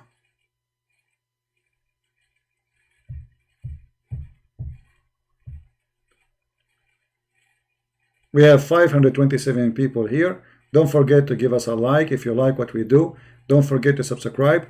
Tomorrow morning we will be in the other channel, which is called The Quality of Life, and we will answer somebody speak about faith in the Bible. So we will answer about that topic. So it's going to be a kind of speaking about destiny and fate, etc. Again, we did that last time. So if you like to join us tomorrow morning in USA, I don't know what your time will be, you can check it out in the channel Quality of Life. and you can join us, but that channel is not for Islam, so please don't go there, speak about Islam, chat about Islam, we will block you. That channel only for different topics, clean topics, all right, something useful. Here, this channel is we are specialized in garbage and recycling. So if you like to join us there, subscribe to the other channel. All right.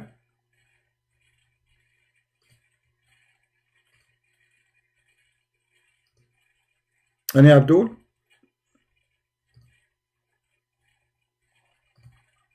Hey, by mistake we hide you. Is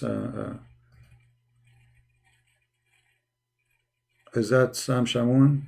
He is. Yeah, he is. Yeah, sorry, by mistake I did hide your text. I thought somebody making a fake name.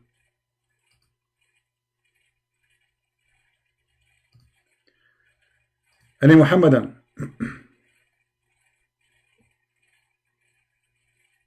Any Abdul? Mayday, Mayday. What time? Just check the channel, my friend. Check the channel, you will find it. If you go to Patreon, you will find I posted. I will post the link. Always I post in Patreon, I post in Facebook, I post in Mind.com. This is the best way to always to get updated, because sometimes YouTube does not give notification. All right. Potato.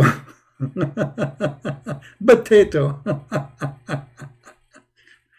All right, guys, I think we have a good time for today, and we have some callers, which is was spicy. And this is how funny the Muslims, when they are so excited supposedly, and the second the Muslim he start saying I don't believe in the hadith, it's mean he is in the corner. The second he said I don't agree with the scholar, it's mean he is in the corner. The second he say I don't believe in that, I will give you my own explanation, my own interpretation, that's mean he is in the corner. They create their own cult, which means Islam is millions of cults. For every one of them, he tried to get away from the disaster of the teaching of Muhammad. So they fabricate their own answers which have nothing to do with Islam. And in order to escape the madness and the stupidity of their prophet, they say we don't believe in the hadith. And when you show them the Quran, you say we don't accept this interpretation. Christians don't do that. You will never find a Christian say I don't accept this verse in the Bible. Never. We don't compromise with the teaching of Christ. We don't. A person who compromise, a person who say I don't agree, he's not Christian. As simple as that. Either you agree with the book or you don't. But because Muslims are ashamed of their prophet, for us we have nothing to be ashamed of. We are the followers of the Messiah, and who is better than the Messiah? His name is holy.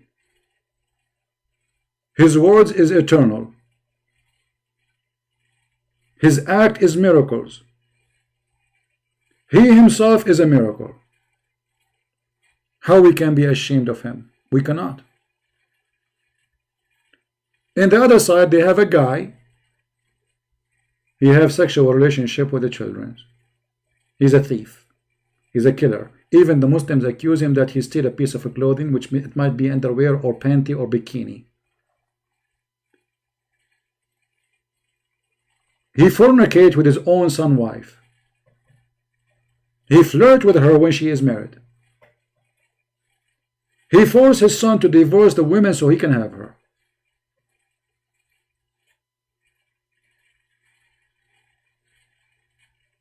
He fabricates verses claiming that Allah gave it to him. And what is the verses? Any woman she want to give her private part for the Prophet. And the Muslim, they say to you, where it says give her private part? It says any Muslim she give herself. To do what exactly with him? What Muhammad would do with that woman who is giving herself to the Prophet? I will give you options. She is going to play chess with him. They are going to study Corona, or they will go to the bed and do boom boom. Which one of them?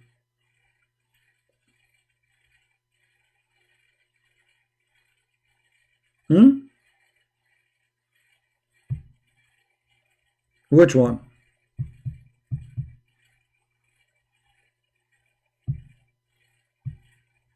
Do we have any Muhammadan before we go?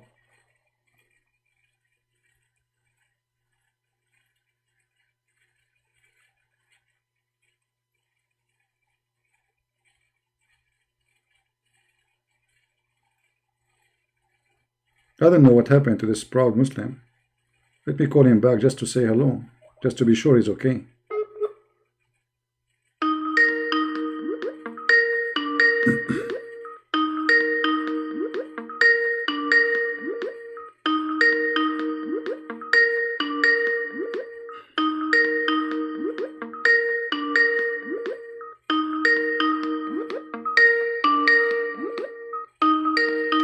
Okay, he's not answering. We cannot force him to talk. The one who will keep repeating the text, I will block you. The one who spam the text, I will block you. Anyone, doesn't matter if you are a Christian, you are a Hindu, you are a Jew, I will block you. This is a warning. Anyone keep repeating the same text in the chat, we will block you. Don't act like a kid. Okay, here we go. Take care.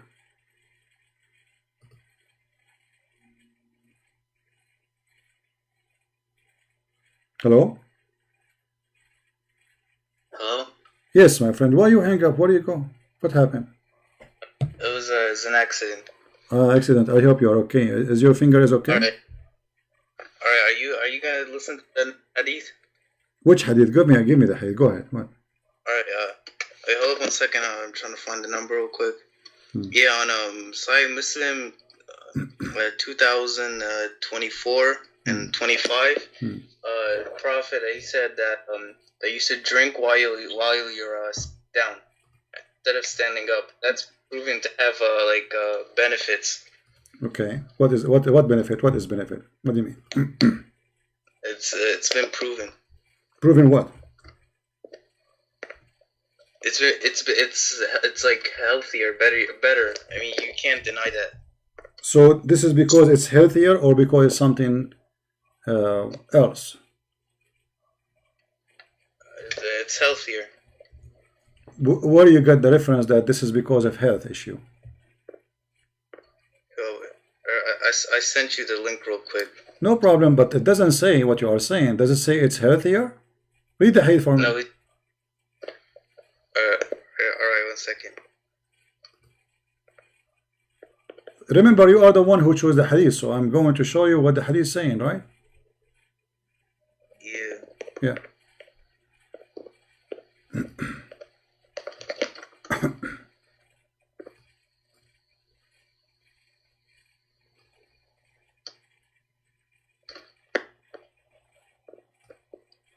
Yeah, it says Anas reported Allah's apostle disapproved of drinking water while standing. Okay, but does it say because this is healthy? No. Okay, so why you are saying it is because it's healthy if it is not? Are you making things up? Because anything our Prophet tells us to do, we listen to. I mean, there's lots of things Prophet Muhammad told us to do, and they've been proven to have benefits, like growing your beard and stuff like that. Okay, my friend, your Prophet, he said that people, they do that, the one who do that, the Prophet, he drink sitting because Shaitan, he drink with him. If you drink standing, Shaitan, he drink with you. Alright, what's wrong with that? But you just said to me this is because if it's healthy, but the fact it's superstition, is stupid. Alright, how are you gonna say superstition? Don't you Christians believe? Okay, hold on, my friend. A second ago you said to me that this is a hadith proven to be healthy, but your Prophet giving the excuse for that because Shaitan, he drink with you.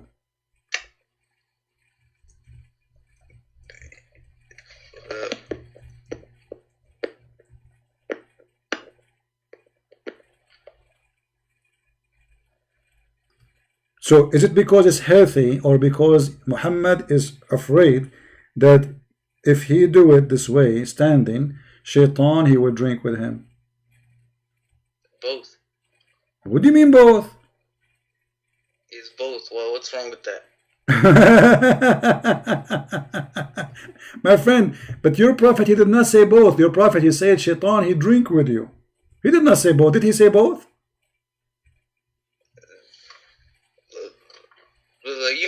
Almost everything in Islam that we do, almost everything has benefits like fasting. My friend, everything have a. Why you are changing the topic? Why change the topic? Okay, so is it both, or your prophet he said that this is because Shaitan he drink with you? Why can't it be both? Well, he did not say both. Did he say?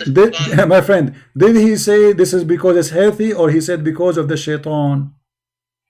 The thing about the Shaitan, that's the ghaib, the unseen. So we don't. You need to talk about that. My friend, the question is very simple. Did your prophet mention health, or he mentioned Shaitan, which means he is believing in superstition stuff, cartoon? Alright, do you disagree with me when I say that everything in Islam, they all have benefits? My friend, what everything? Okay, guys, look how they change the topic.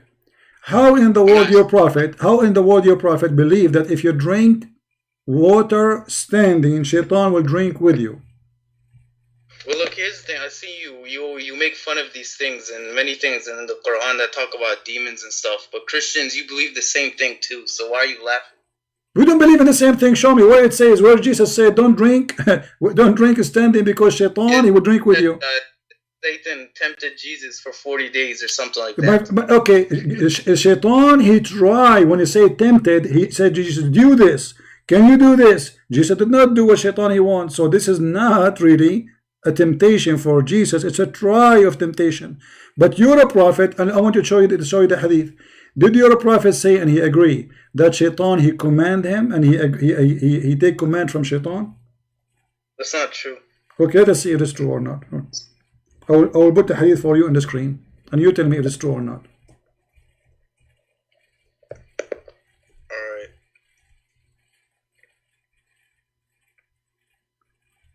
Here we go. This is Sahih Muslim. It says, none among you who is not attached from among the Shaitan, the devil, the companion, they said, even you, prophet, even you? He said, yes, even me. But Allah helped me against him, so I am safe from his hands, and he does not command me but to do good. Do you see it on the screen, or I'm making things up?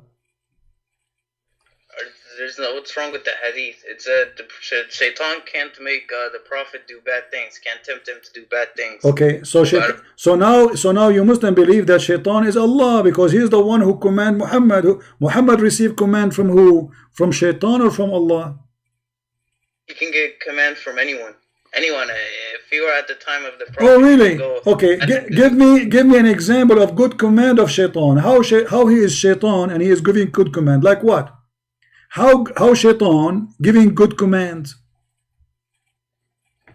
It's possible. What do you mean possible? It's a Shaitan. The guy is Shaitan. How Shaitan he give good command? I thought a prophet of God, he should only accept command from his God, not from Shaitan. But now we based on your answer and the hadith, Muhammad received command from Shaitan, and Shaitan give him good command, like what? To kill the Christians?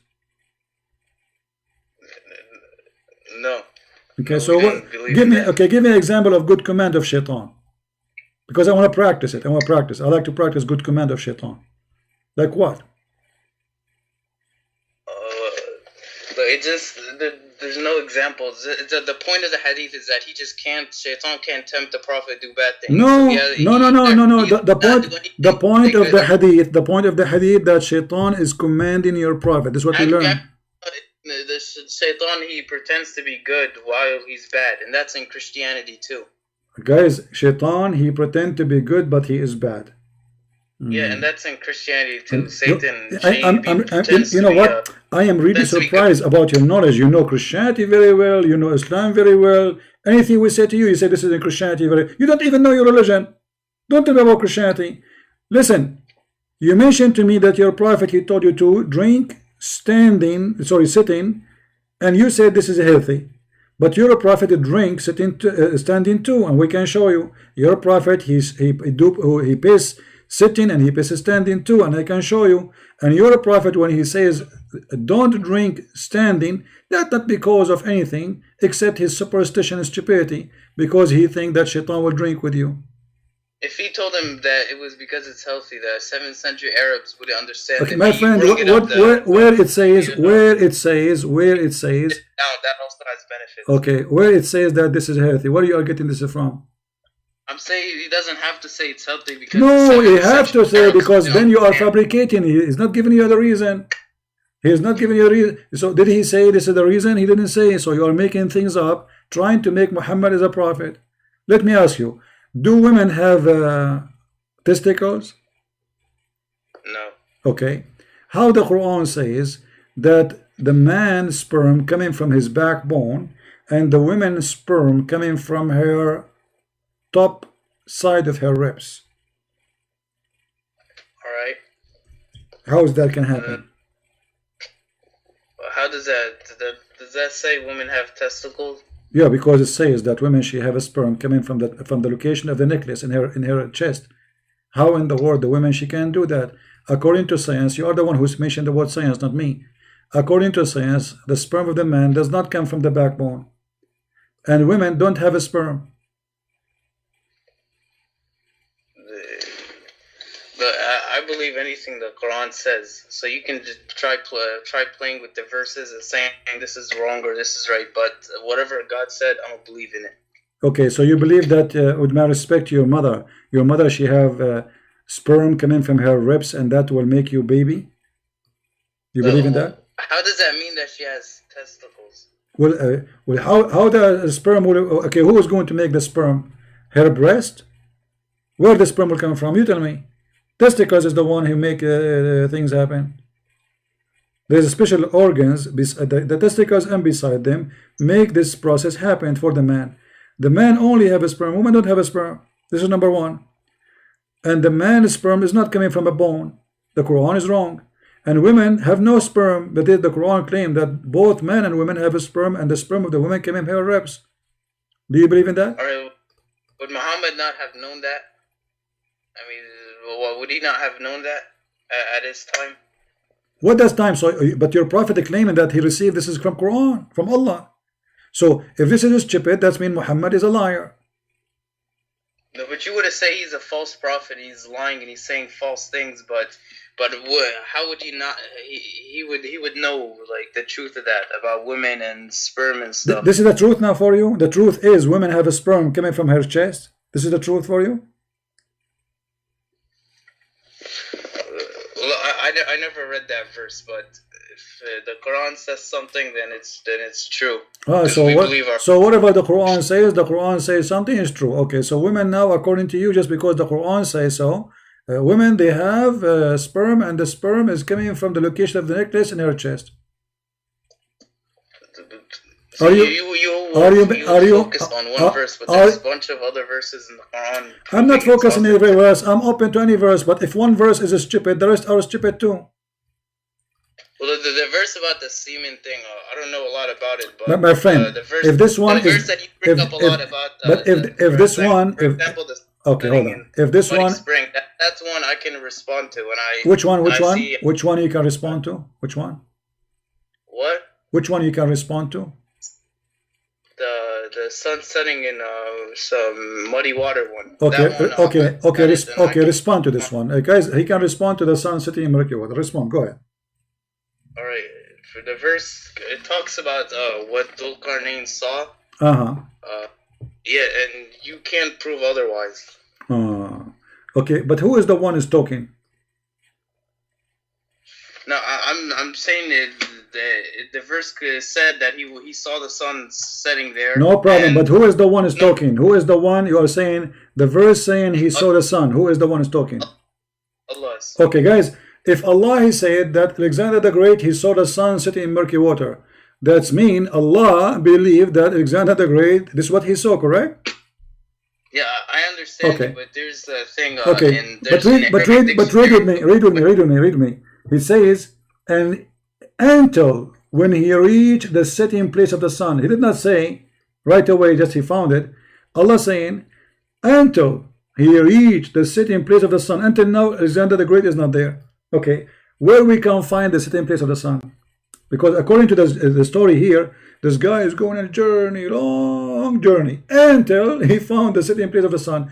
So according to your God, not according to Alexander the Great, there is a place where the sun set.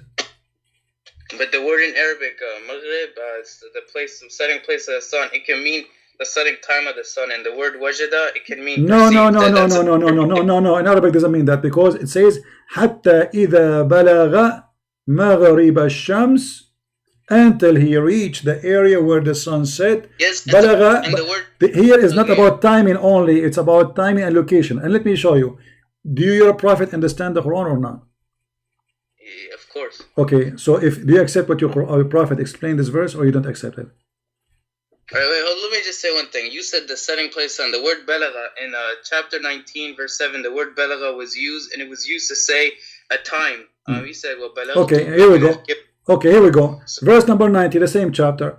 حتى إذا بلغ مطلع الشمس, the same thing, until he came to the rising place of the sun. This is your Muslim translation. It's a place. But look, but balagha means reaching the time, reaching a time. No, reaching a place. Does it say this? Does it say in your translation, the rising place of the sun? Does it say that? This is your Muslim translation, not mine. Okay, and okay. yeah, so he reached what? So he reached what? He reached the rising place of the sun. This is a place. Okay, where is that location where the sun, which is, there is no shelter upon them? So there is people who they are there, and according to the story, there's people who live there in that area, and they are hiding, they are fighting with people. They are called Gog and Magog. So Zulqarnain, he built a bridge between them, and Gog and Magog, according to your prophet, each one of them is 1,000 to 1 a human, which means if there is 7 billion a human being in this earth now, there is 7 trillion Gog and Magog. Where we can find those 7 trillion? Behind the bridge or behind the dam. Is that a thing? Where somewhere? Where? No, where? Okay, hold on. Okay, I say to you, do you agree with your prophet explaining the verse, or you don't?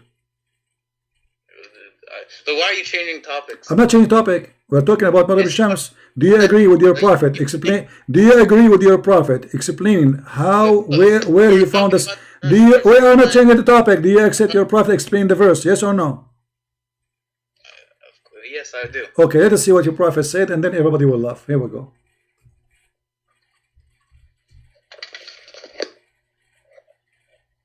Here we go.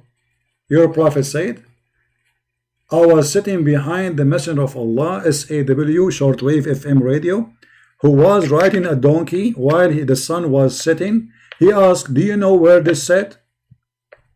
Who is talking? Muhammad. Asking who? Abu Dhar.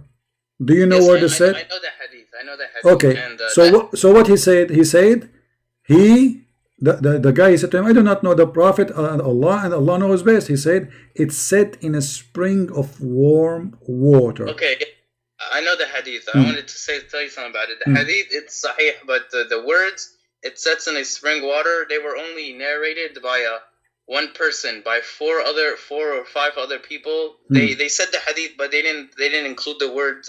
Okay, but the hadith. Okay.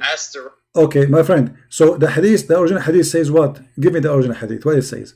The original hadith talks about how the sun goes under Allah's throne, and it asks thank you, guys. Okay, I will go with you. I will go with you. You are watching Fifi videos, which is proving to me that this guy is helping us. Listen, you just said the original video is the sun going under the throne of Allah, correct? Do you agree? That's the original one. All right. The one with the and this water was okay. Narrated by one first of all, this hadith is correct, is approved, is authentic. Secondly, the hadith you just agreed with it, proving to me that Muhammad is a false prophet, because the sun. Hold on, you're a prophet explaining that the sun goes every day. How the sun move, right? The sun goes every day from point A to point B, correct? It's metaphorical when it says. Okay, take care. I don't have time for liars. You are a potato. What metaphorical? Your prophet was sitting in the donkey. He saw the sun setting. He said, do you know where the sun set? Do you know where it goes? This is metaphorical now. Aren't you people ashamed?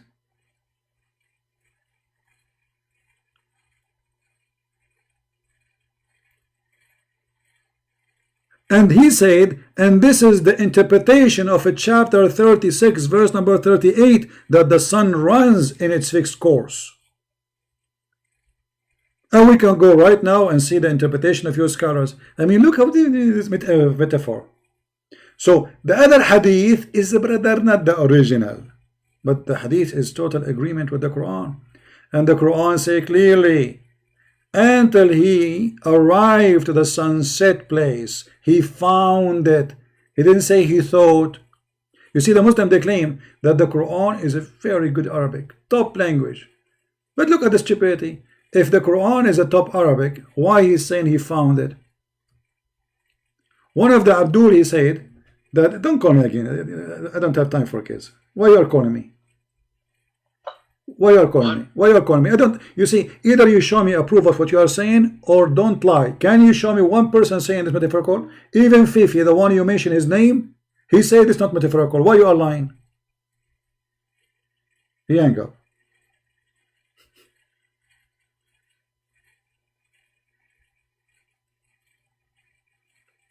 Anything is embarrassing, it's metaphorical. You have to show me that this is metaphorical. Do you have any reference for that? Not a single Muslim agree with this. So anything looks stupid, they will say it is metaphorical, or they will reject the hadith. Anything is stupid, we will play with it.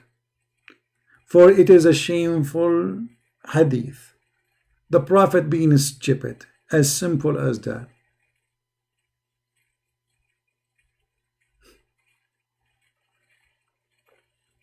This is what happened when you follow a cult.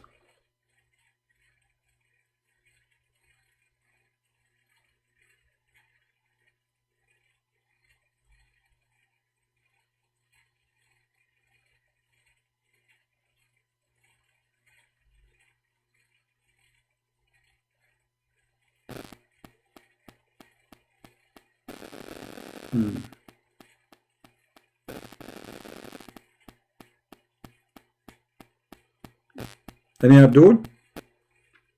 Who is Abdul want to show us that this is metaphorical?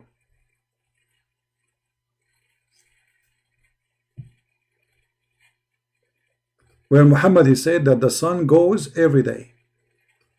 Who want to show us that?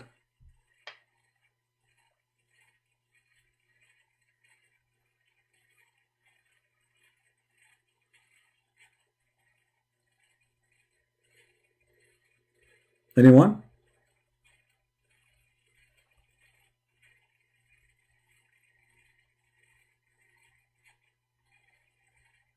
Who want to show us that this is metaphorical? So you make things up just to escape the humiliation.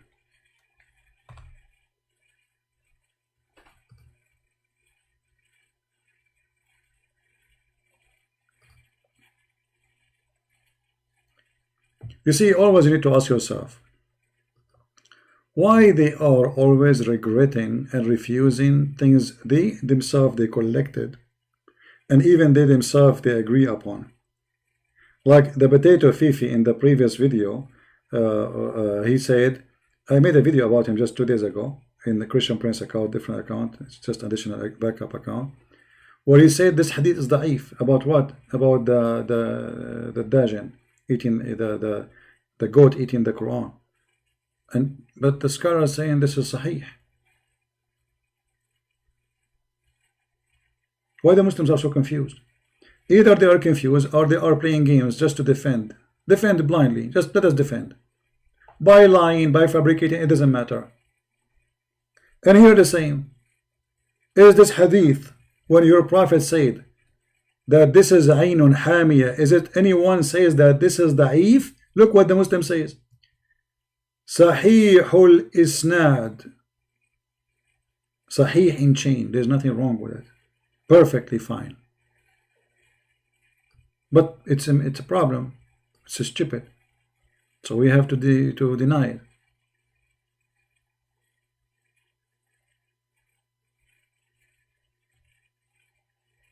right?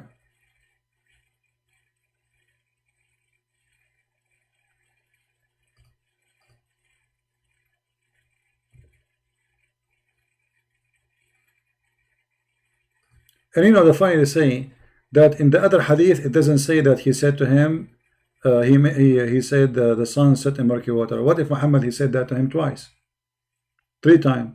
Sometimes people, they repeat the same thing. Do you know where the sun set? Oh, you told me before where the sun set. Or maybe he says, okay, where? To learn more from the Prophet. So is it possible that Muhammad, he mentioned that twice or 3 times or 4 times? Muhammad, he keep forgetting things, obviously. Muhammad is not healthy in his brain, obviously. Muhammad, even he forget the Quran.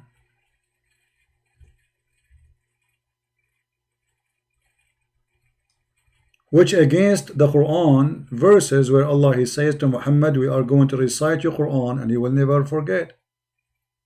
If Muhammad forget Quran, he will not forget that he mentioned to this person before where the sun set. So now he is repeating again.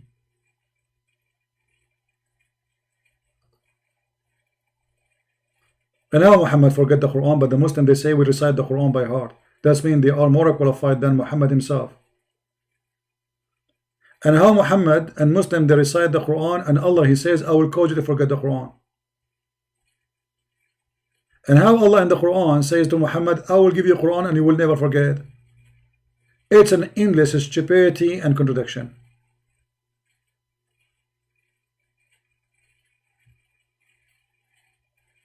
And look what Muhammad, look what he said, which I was caused to forget. Okay, who caused you to forget? Shaitan.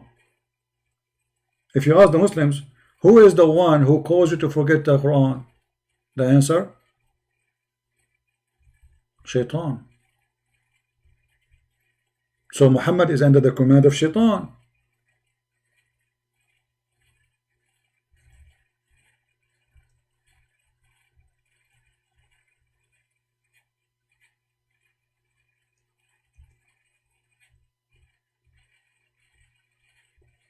But isn't it the Quran says that Allah, he said to Shaitan, you have no command over my followers, my good followers. You have command only over the criminals.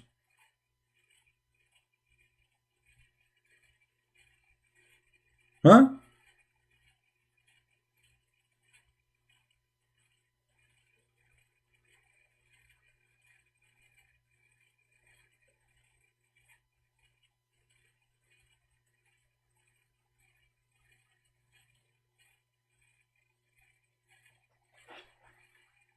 And the Quran says that don't be the same as those who forgot Allah, so Allah, he forgot them too. When Muhammad, he forgot the Quran, he forgot Allah. Because this is the most priceless word ever he learned in his life. How you forget this? There is more important things to remember.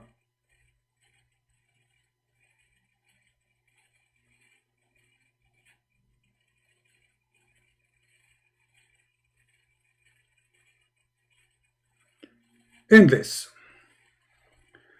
we have Muhammad Khan is calling us. Let us see what Muhammad he want.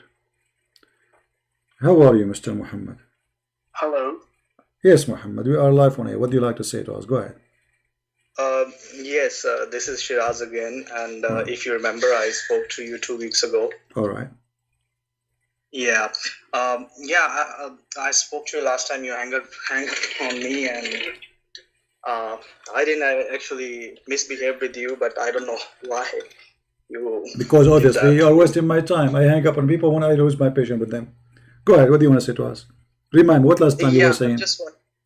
I was saying to you that I was like you was telling me something, and I was saying to you that it's a different story or maybe. But the thing is this, that I bought a Bible last week, and I'm studying, and I'm studying with my cousins also.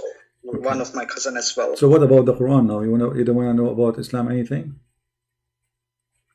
No, it's not about Quran. I'm studying a Bible. You're still a Muslim? I'm checking something.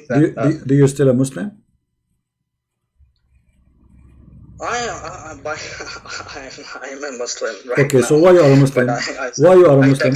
Okay, why you are a Muslim? Okay, why you are changing topic then? As long you are a Muslim, my friend, as long you are a Muslim, tell me about Islam. Why you are a Muslim? If there is any proof make you believe Islam to be true? Because I'm born in a Muslim family, and this is not a question. Like you said I'm a Muslim. Yeah. So are you a Muslim because you are born of a Muslim family and Islam is false, or because you believe Islam is true? I not come to any point of this because so you are saying to me you believe Islam is false. So you are saying to me you believe Islam is false, but you are not afraid to say it live on air? Right now, I cannot say I'm studying Bible. I'm studying Christian. My friend, forget about okay. You study the Bible. Okay, thank you. I'm glad you are studying the Bible. But why you don't give me a clear answer? Do you believe Islam is a true religion or it's a false religion? Why it's hard to say? Do you see why I'm hanging up on people? I hang up because I lose my patience. I have to repeat the same question 1 million times. I'm not a kid, and you are not a kid. So if we are not willing to talk, where I cannot determine that Islam is a true religion or false religion, I'm okay. confused. What is stopping you? Okay, you are confused. What is stopping you? What is like, you know, when I say I'm not sure I should do it or not? Okay, what is making you not sure? Because the more I'm studying Bible every day, many things are coming to me. It's new and it's I'm amazed. I was told that it's changed, and the only Urdu Bible that I have found in Pakistan, it's King James version and no other version or anything. So I'm studying, I'm comparing with other versions. It's almost the same thing. Nothing is changed, nothing is different, and what I've been told was false, lied by many friends or scholars. So this is the fact that I was found, and yes, I'm studying, and I'm every day I'm educating myself. So I think I need one more week or 2 more weeks to get more questions for you, so I can send you by Skype, and I want you to educate me more. No problem. Are you watching our channel always when I go live on air? Yes. Okay. Yes, every day I'm watching. So what do you think? What do you think about the Muslim answers, about what I say? What you learn from this? What is your conclusion? The conclusion is this: like right now, that whoever coming and debating you, they are like they don't know what they are saying. Exactly. They don't know what they are saying. Yeah. So. But why you think they are like this? Why they are doing this? Do you think those people really do not know what they are saying, or because they have no answer, so they get it's embarrassing, so they try to fabricate answers and it make them look stupid? What do you think? I think it's 50-50, because as being a Pakistani Muslim, and what I've been told from all of my life, like 50% of this, that all Christians, they are saying it's totally false. Bible has been corrupted and changed, and they are telling wrong things. And the second thing is that we have been told, we are the superior one, and all the other Christians and Hindus and other people, they are like insects, or like not the same people. An'am, yeah, they are animals. Yeah, kal an'am. Of course, yes. Yeah, that's the other thing as well. Yeah. Well, my friend, I'm willing to help you, and if I hang up on people, because if you sit in my chair, you will find how much like it is really too much stress, because I hate stupidity. I hate it. So there's one thing in life I hate. I will never hate Muslims. I will never hate people. I will never hate a human being. But I hate stupidity. Yeah. Stupidity is the biggest disease in this earth, which is more dangerous than this virus, corona. So they call me, and I cannot find one person is mature to talk to me. I mean, is it really possible that in this earth there is not a single Muslim is mature? If you see all the videos, the Muslims, when they try to refute us, it is hilarious. It's a comedy. It's a joke. And always, this hadith is weak. Oh, let me tell you, this hadith is narrated by this guy, and this guy narrated by this guy, and this guy, but this guy is not equal to that guy. I mean, they try to find any solution. It is very, very, very silly. And how in the world a human being can accept this? How in the world a human being can believe in the book is called Quran? I like to respond. Yeah, the problem is this, that in Pakistan, that if you question anything and if you ask anything from your scholars or from your mullah or like a local cleric or anybody, if they are unable to answer, they always try to make it negative. Try to take a negative part out of it, that you're trying to be a mushrik, you're trying to be a kuffar, like you cannot say like this, you cannot question like this. So if we people don't question, how do we learn, how do we know? So if we come to your channel and if we watch your videos, and then it's totally opposite, like, oh, this is something new to me. So this is the problem. Well, the problem is, my friend, we need more education, and knowledge is the good weapon, the armor of a human being. Today people are dying because they cannot fight a virus, but the virus is very weak. But it's obviously a human is weaker. Why? Because we are short of knowledge. So knowledge, the Bible says, my people have been destroyed because of the lack of their knowledge, because of their ignorance. So ignorance is a disaster. It is the biggest illness, and a human being, sadly, is swimming in his ignorance. People like you are from Pakistan, a poor person who worked all his life, hardly he can save $4,000, which is a lot of money for him. Then he spend $10,000 to do Hajj in Saudi Arabia. So he make the Saudi rich and he go back poor. Why? Because he want to go and kiss a black stone, and this black stone, by kissing it or touching it, it's forgive and erase his sin. I mean, this is ignorance. Imagine how much money those poor Muslims are wasting. They can build schools, they can build universities, they can build laboratories, they can build manufacturers, they can create jobs, they can open the eyes of the women, they can educate themselves. The money is gone to go around a stupid stone and kissing a stone. And then they build high building, they call it mosque, and the minarat is so high, it costs a lot of money. But yet the poor guy, he don't even have a roof for his own children, and he give from his pocket because he want to satisfy Allah. If he don't give donation, Allah will punish him. So he have to give donation. This is the disaster, ignorance. I agree. I was just listening. Trump, a guy is a Trump. They have Corona. Trump today, as we speak, he is giving assistance to Yemen. But Yemen, they say that to America. They're to the Jews, they're to the Christians. But even the Yemen is getting the assistance from America. Even Saudi Arabia, the most rich Islamic country, they have an assistant donation come from USA every year. Egypt, Syria, Turkey, I mean all of them. But they have a lot of money to spend in the cult of Islam. But when it's come to science, education, they have no money. The money is gone. Building a mosque, the money come from everywhere. CP, is that possible? I need to go now because someone is coming. I no can't problem. talk much. Can I send you some message on your Skype so you can answer, or you can answer when you're live? I like to answer by talking. I hate text, to be honest with you. I'm not a text person. Just call me when I'm live on air. Okay. All right? Okay. I will definitely do this. Thank you very much. Take care. Bye-bye. Bye-bye. Thank you. Bye.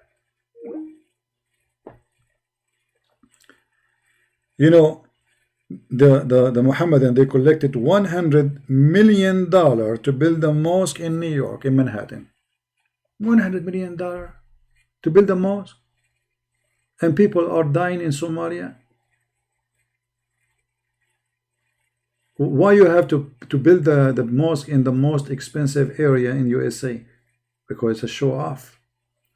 They want to build the mosque there so everybody will see it. $100 million to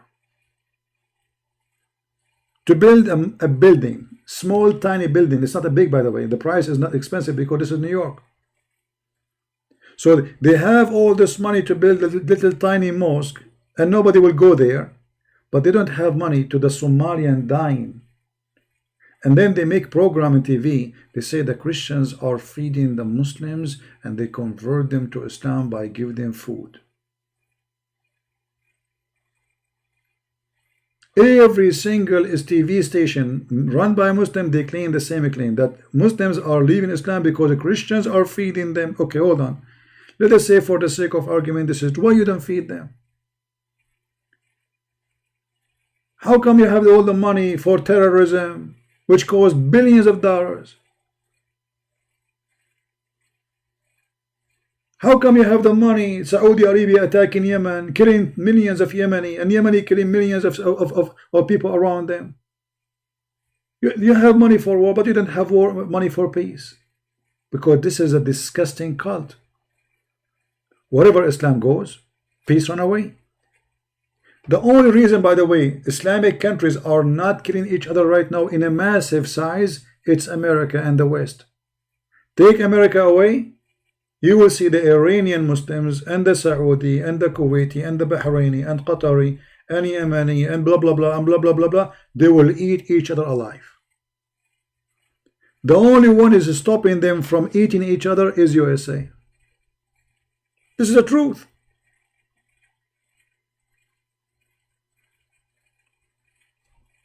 If not George Bush, Saddam Hussein will eat all the Middle East. The Iraqi Muslim will slaughter the rest of the Muslims who don't agree with them. Saddam Hussein will take over. And this is what they do for a living always. This is not something new. Since the time of Muhammad, when the last time we Arab in the Middle East we have peace? We never have one. Never.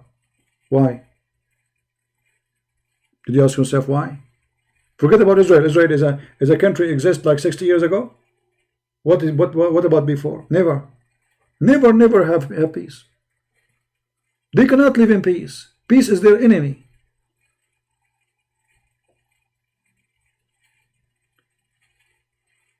And they blame America for, but before America you kill each other. Even Muhammad family, he was killed by the Muslims. You believe it? The guy, he just died. He is their prophet. They slaughter his family. They slaughter them and they play with their head in like a volleyball. They put the heads of his grandchildren in a stick.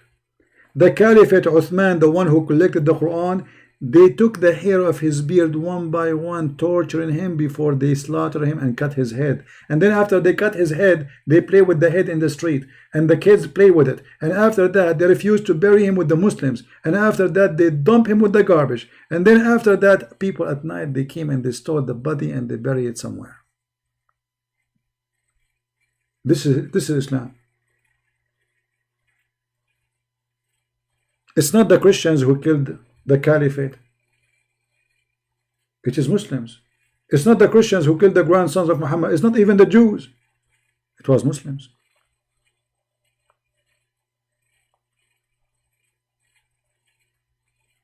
And they have the same lifestyle still exists. Emirat is Emirat because of USA. The second USA says we take our protection, Iran will eat them in one day. Overnight. The Shia, I believe the Sunni are kuffar. The Sunni believe the Shia are kuffar. They should be slaughtered. And the only reason they are not killing each other because America.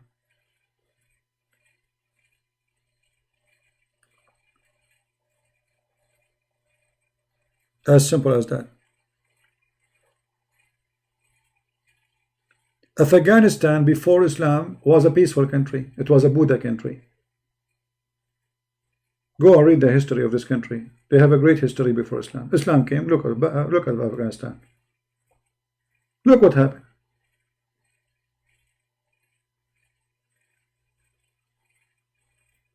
Indian are the very, very old ancient nations with a lot of culture and knowledge. And look, Islam came and look at Pakistan.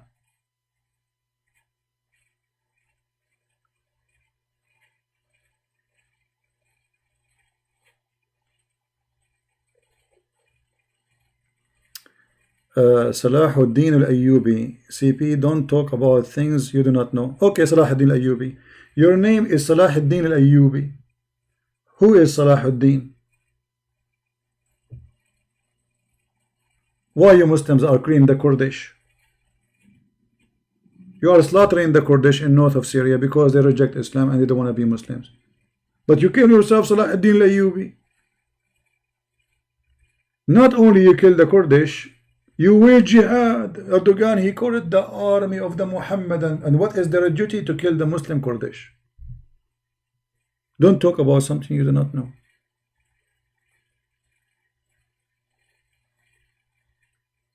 We are not in Yemen, not you. No, we are in Yemen. We do not need to go to Yemen to see what's happening. In Yemen, the war in Yemen is Shia and Sunni. Stop being stupid and we got you busted. The Houthi is sponsored by the Shia in Iran, and the Sunni are sponsored by Emirat, Bahrain, and Saudi Arabia. And you are killing each other for the last 5 years. And you are dumb. Because after 5 years of killing each other, destroying the country, causing the hunger of millions, all kinds of diseases, when you will stop? You will never stop because you are a Muslim.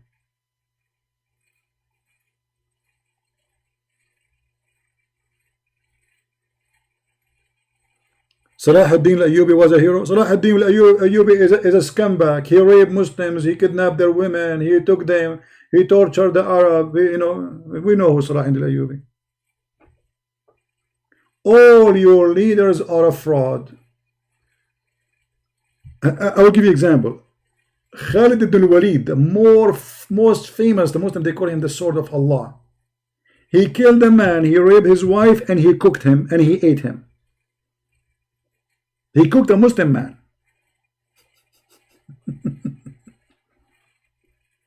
All of you are a fraud.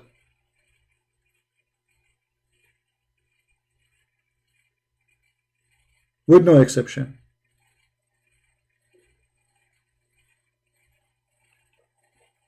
And this is why the Muslims today, they are desperate to flee to Europe because they cannot find a good living in their countries. Everything is a fraud there.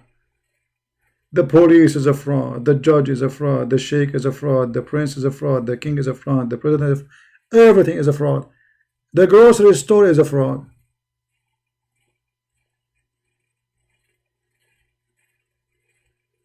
The butcher in the Middle East, the butchers, they kill dogs, they kill cats, and they put their meat with the beef.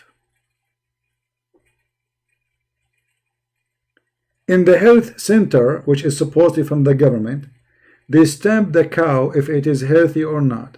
If it's not healthy, they throw it in the garbage. The Muslim butchers, they came at night, they steal the garbage, which is dead animal, which is sick, is not allowed to sell it. It's not good for selling. They take it overnight and they sell it to the Muslims. You go to a Muslim grocery store, and by the way, this is what I mean. This is our experience. This is not. I'm not making things up. They put next to the register things which have nothing to do with you. You have to be aware. I'm telling you what about this. I'm talking about the Middle East, and some of them they do that in the USA too. As an example, they put a cigarette box next to the cashier. So you come and you start calculating. Okay, $50. Now, if you check out, you will find that he added a cigarette box, but you don't even smoke. You did not buy a cigarette. You go back and say, hey, you charged me for a cigarette box. What cigarette box? So, oh, you know what? Look at that. It's here, still here. I thought this is yours. Maybe it's other customer. He left it here. And they charge every customer walk by for the same cigarette box.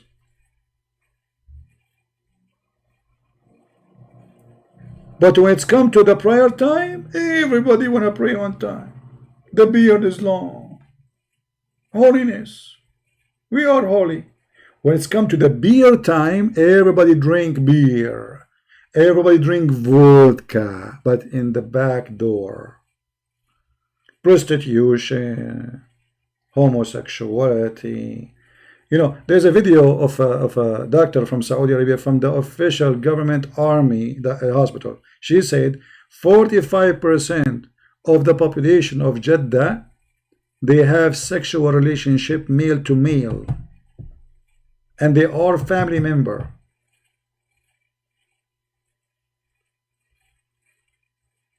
Go watch the video. I'm just trying to remember the percentage. I think she said 45. Have you ever heard of 45? This is a huge. This is almost the half of population. What do you mean 45? This is a disaster. And this is the place where everybody in the prayer time, everybody stand to pray to Allah.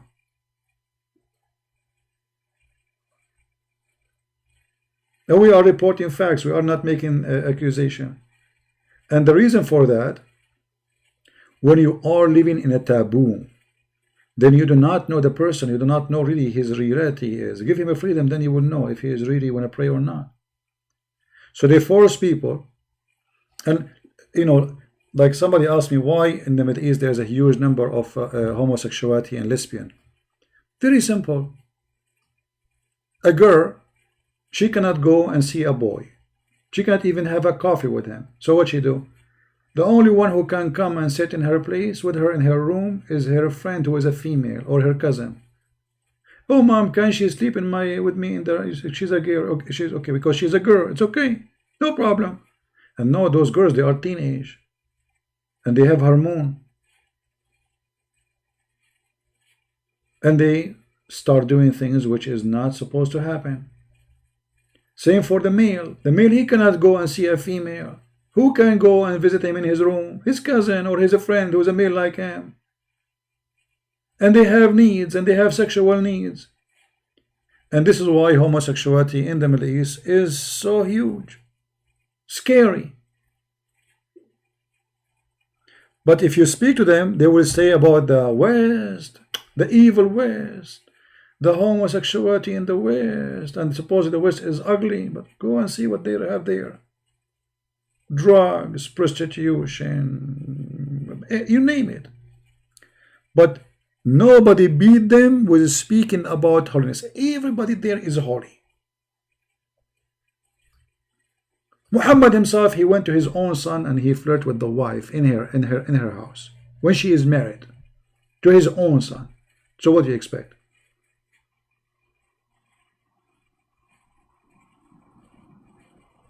And now, I'm not saying all Muslims, they do that. For sure, there's people who they are good equality, and there's people who they are not. But generally speaking, this is how it is. And for sure, always there is exception.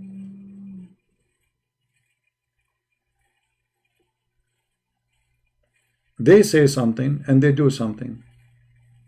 You know, prostitution in the West, brother, go to Egypt. There's an actor, his name is Adil Imam. This guy, he always say things which is making fun of things happening in the society. So the judge, he said to him, after you learn that there is a belly dancer in the floor next to you or the top of floor of you, why you did not move from the building? The guy said, if every Egyptian in Egypt will move because there's a belly dancer of the building, then the whole country will move out.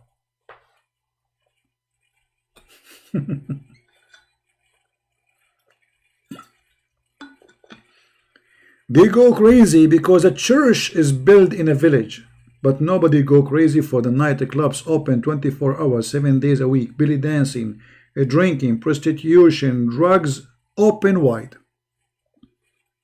Nobody get upset. Actually, in those Islamic countries, they do things which you will not even believe it.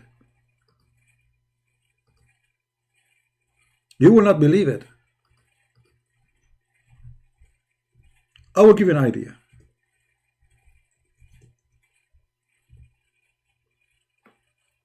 The most aggressive Muslims in the Middle East, they are the Egyptian Muslims, like Mimi Hijab. But this is Egypt. They bring you a naked woman in the stage. Look at this. I don't know if you can see. It is even disgusting. It's not even good to look at it. It's mean you feel like you want to vomit. This is in the street, and the sheikhs don't complain, brother. Nobody complain, brother.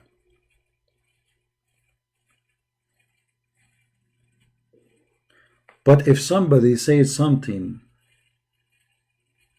He want to open a church. If you want to open a church in Egypt, it's going to take you 20-25 years to get a license. They make it impossible. They heard that there is a group of Christians praying in a house. The Muslims, they surround it and they start throwing rocks and they set fire in the house and almost everybody get killed. And then there is a woman, I think, get killed in this incident. But look at this. This is Egypt. Let me show you. I'm trying to show you. All of this is, I guess I'm searching for the wrong name.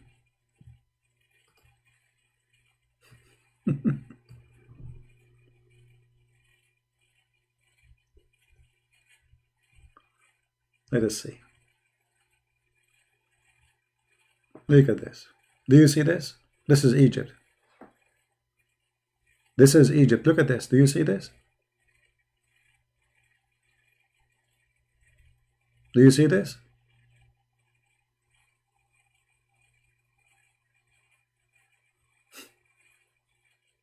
This is in the street. This is not in a private place. In the street. They make decoration. They put rags in the street. And then people, they gather and look what they bring. Look at this. In the street. But the second you speak about religion, all of them, they are very religious. Forget about Egypt. What about the rest? Is the rest is better?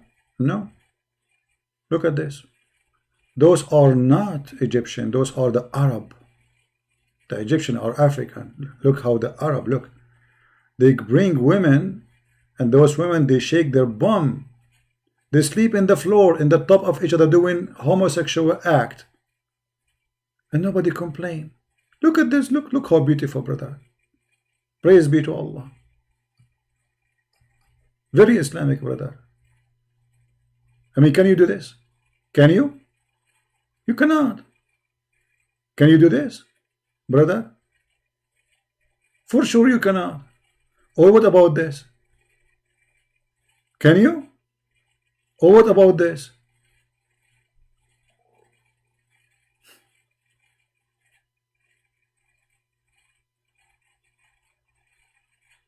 Isn't it amazing?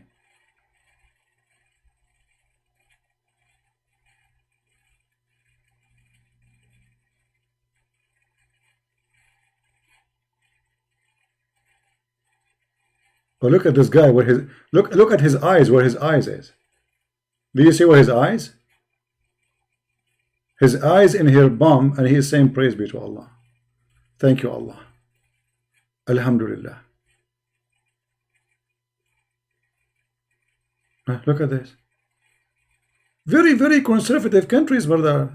Very conservative. They are very conservative. Look, and look what they do. I mean, they do things you will not believe it.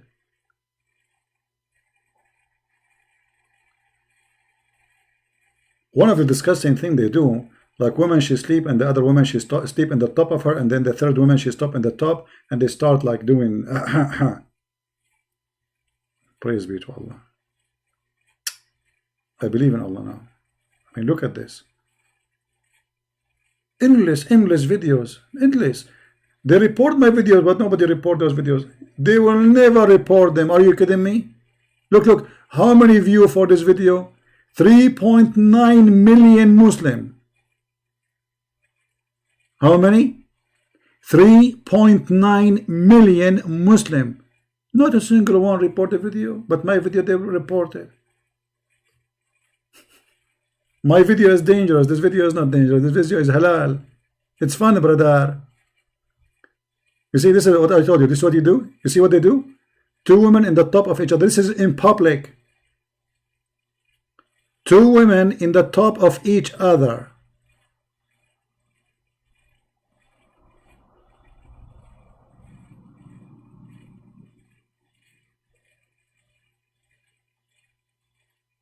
So, brother, we have to praise Allah, brother. I mean, you cannot. Can you do this? You cannot do this. This is halal move. We are people who eat only halal food. We, you know, everything we do is halal. Halal. Can you do this? Look at this. Look at this fast movement. Can you do this? You cannot do that.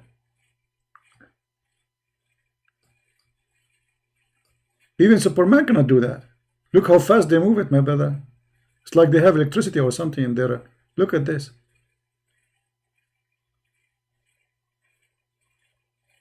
Alhamdulillah. Alhamdulillah, I'm a believer, brother. But a Christian making video proving Islam is wrong, the Muslims will report the video. They will go crazy. But those videos, nobody report them. Millions of viewers. Nobody get offended.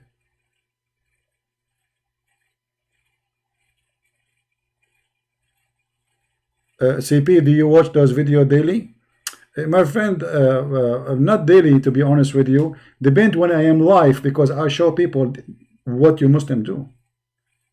Brother, do you watch these videos daily? Are you saying to me, do I watch your sister daily? No, brother, I watch it occasionally. Are you happy now? And look, they are all conservative wearing hijab, brother.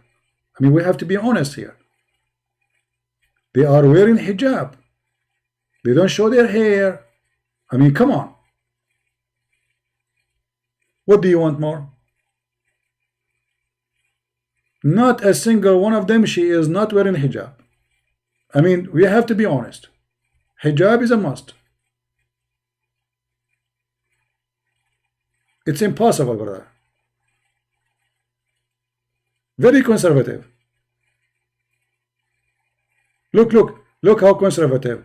Yes, she is bending over, yes, brother. Yes, she is shaking it, yes, brother. But she is wearing hijab.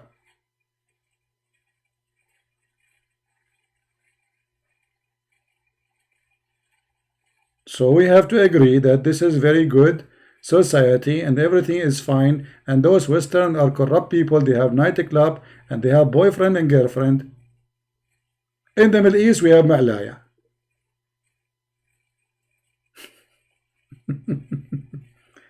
And in these videos, guys, it's not like one video, two video. I can keep scrolling forever, like endless. You know what endless mean? Millions and millions and millions. Look, I can keep scrolling forever, non-stop. Praise be to Allah. Guys, I have to go and watch the video now. I cannot continue, sorry.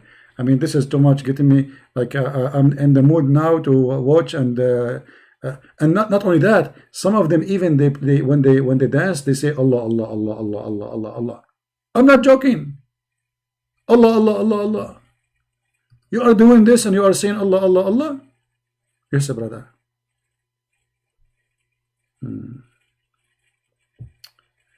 Why women kiss the feet of Jesus? This is fetish for you? Because you are expert, my friend, in the fetish things. That's why you think it's fetish. Expert in the fetish. Following the fetish prophet. Just to show you how stupid you are.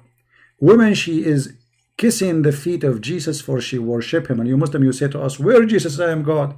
But a man and Muhammad kissing the belly of each other for what? Let me show you. As long you are talking about fetish.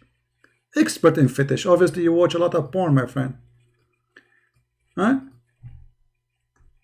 A woman, she kissed the feet of Jesus. The feet, you know what feet is? So she is worshipping him.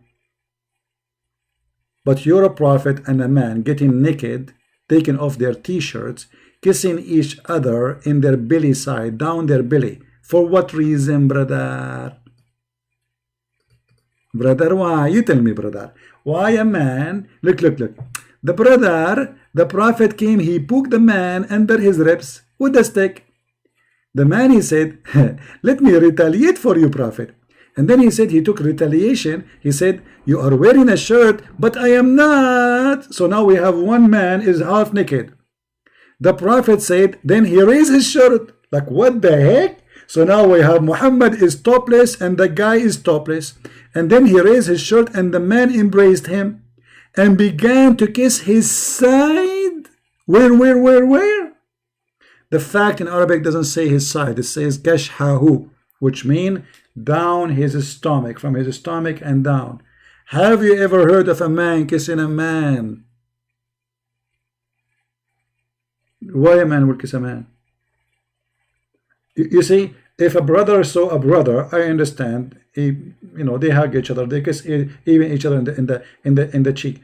But this is a guy, he's a prophet, and this is a guy, he's not even a family. And now where the kissing is happening, down their belly. And they are left in their t-shirts, and hey, prophet, you know, you are wearing t-shirt, I'm not wearing t-shirt. I want to kiss you. And then when he started kissing him, he said to him, don't stop. This is how I like it. Then he said, brother, this is what I wanted. I swear by Allah, this is what I wanted. This is what I want. Don't stop, don't stop. Right there, don't stop. And you are talking about fetish, you idiot. You're talking to Christian Prince. So you brought humiliation for your prophet when we were talking about something else. Good for you. I'm so proud of you. And now they will say to you, this is weak, brother. You know, it's not weak. This is sahih.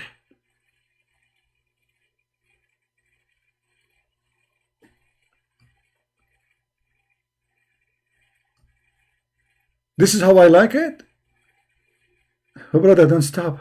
Right there, brother. Don't stop. Exactly there, brother. This is what I wanted. What is this?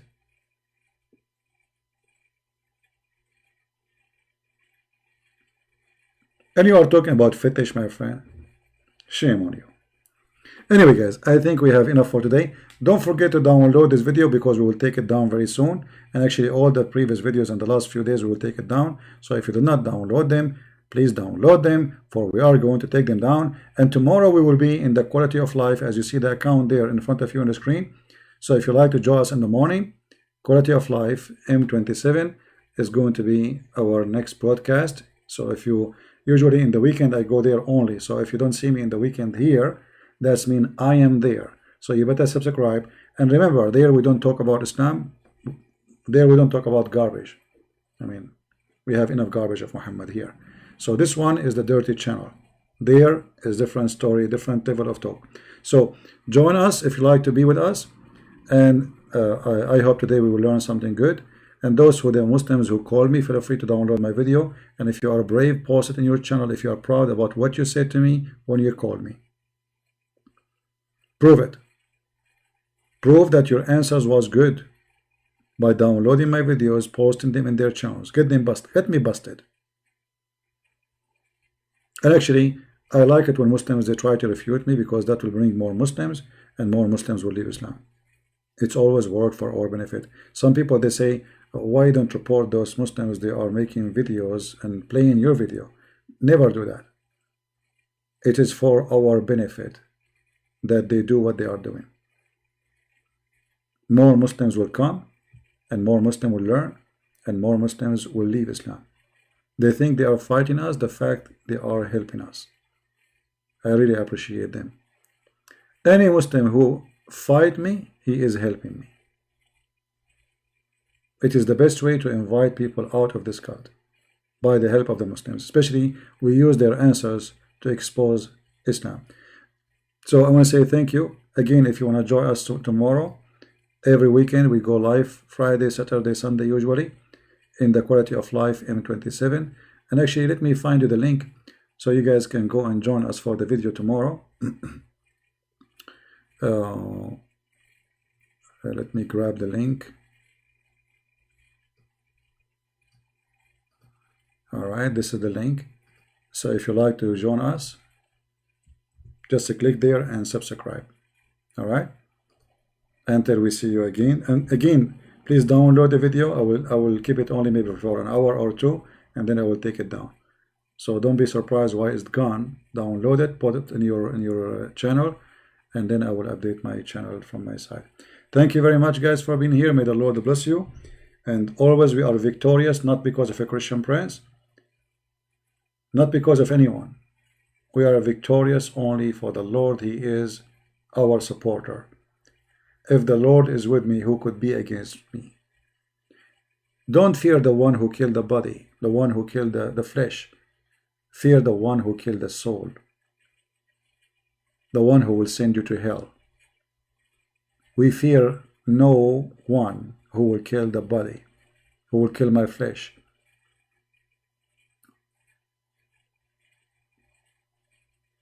Always be victorious with him. And this is why they are losers. The more they defend, the more they help us. And the more we are in victory. And the more Muslims leave Islam. Thank you. May the Lord bless you. Until we see you soon again. Tomorrow, God is willing. Christ is Lord. And Islam is false. See ya.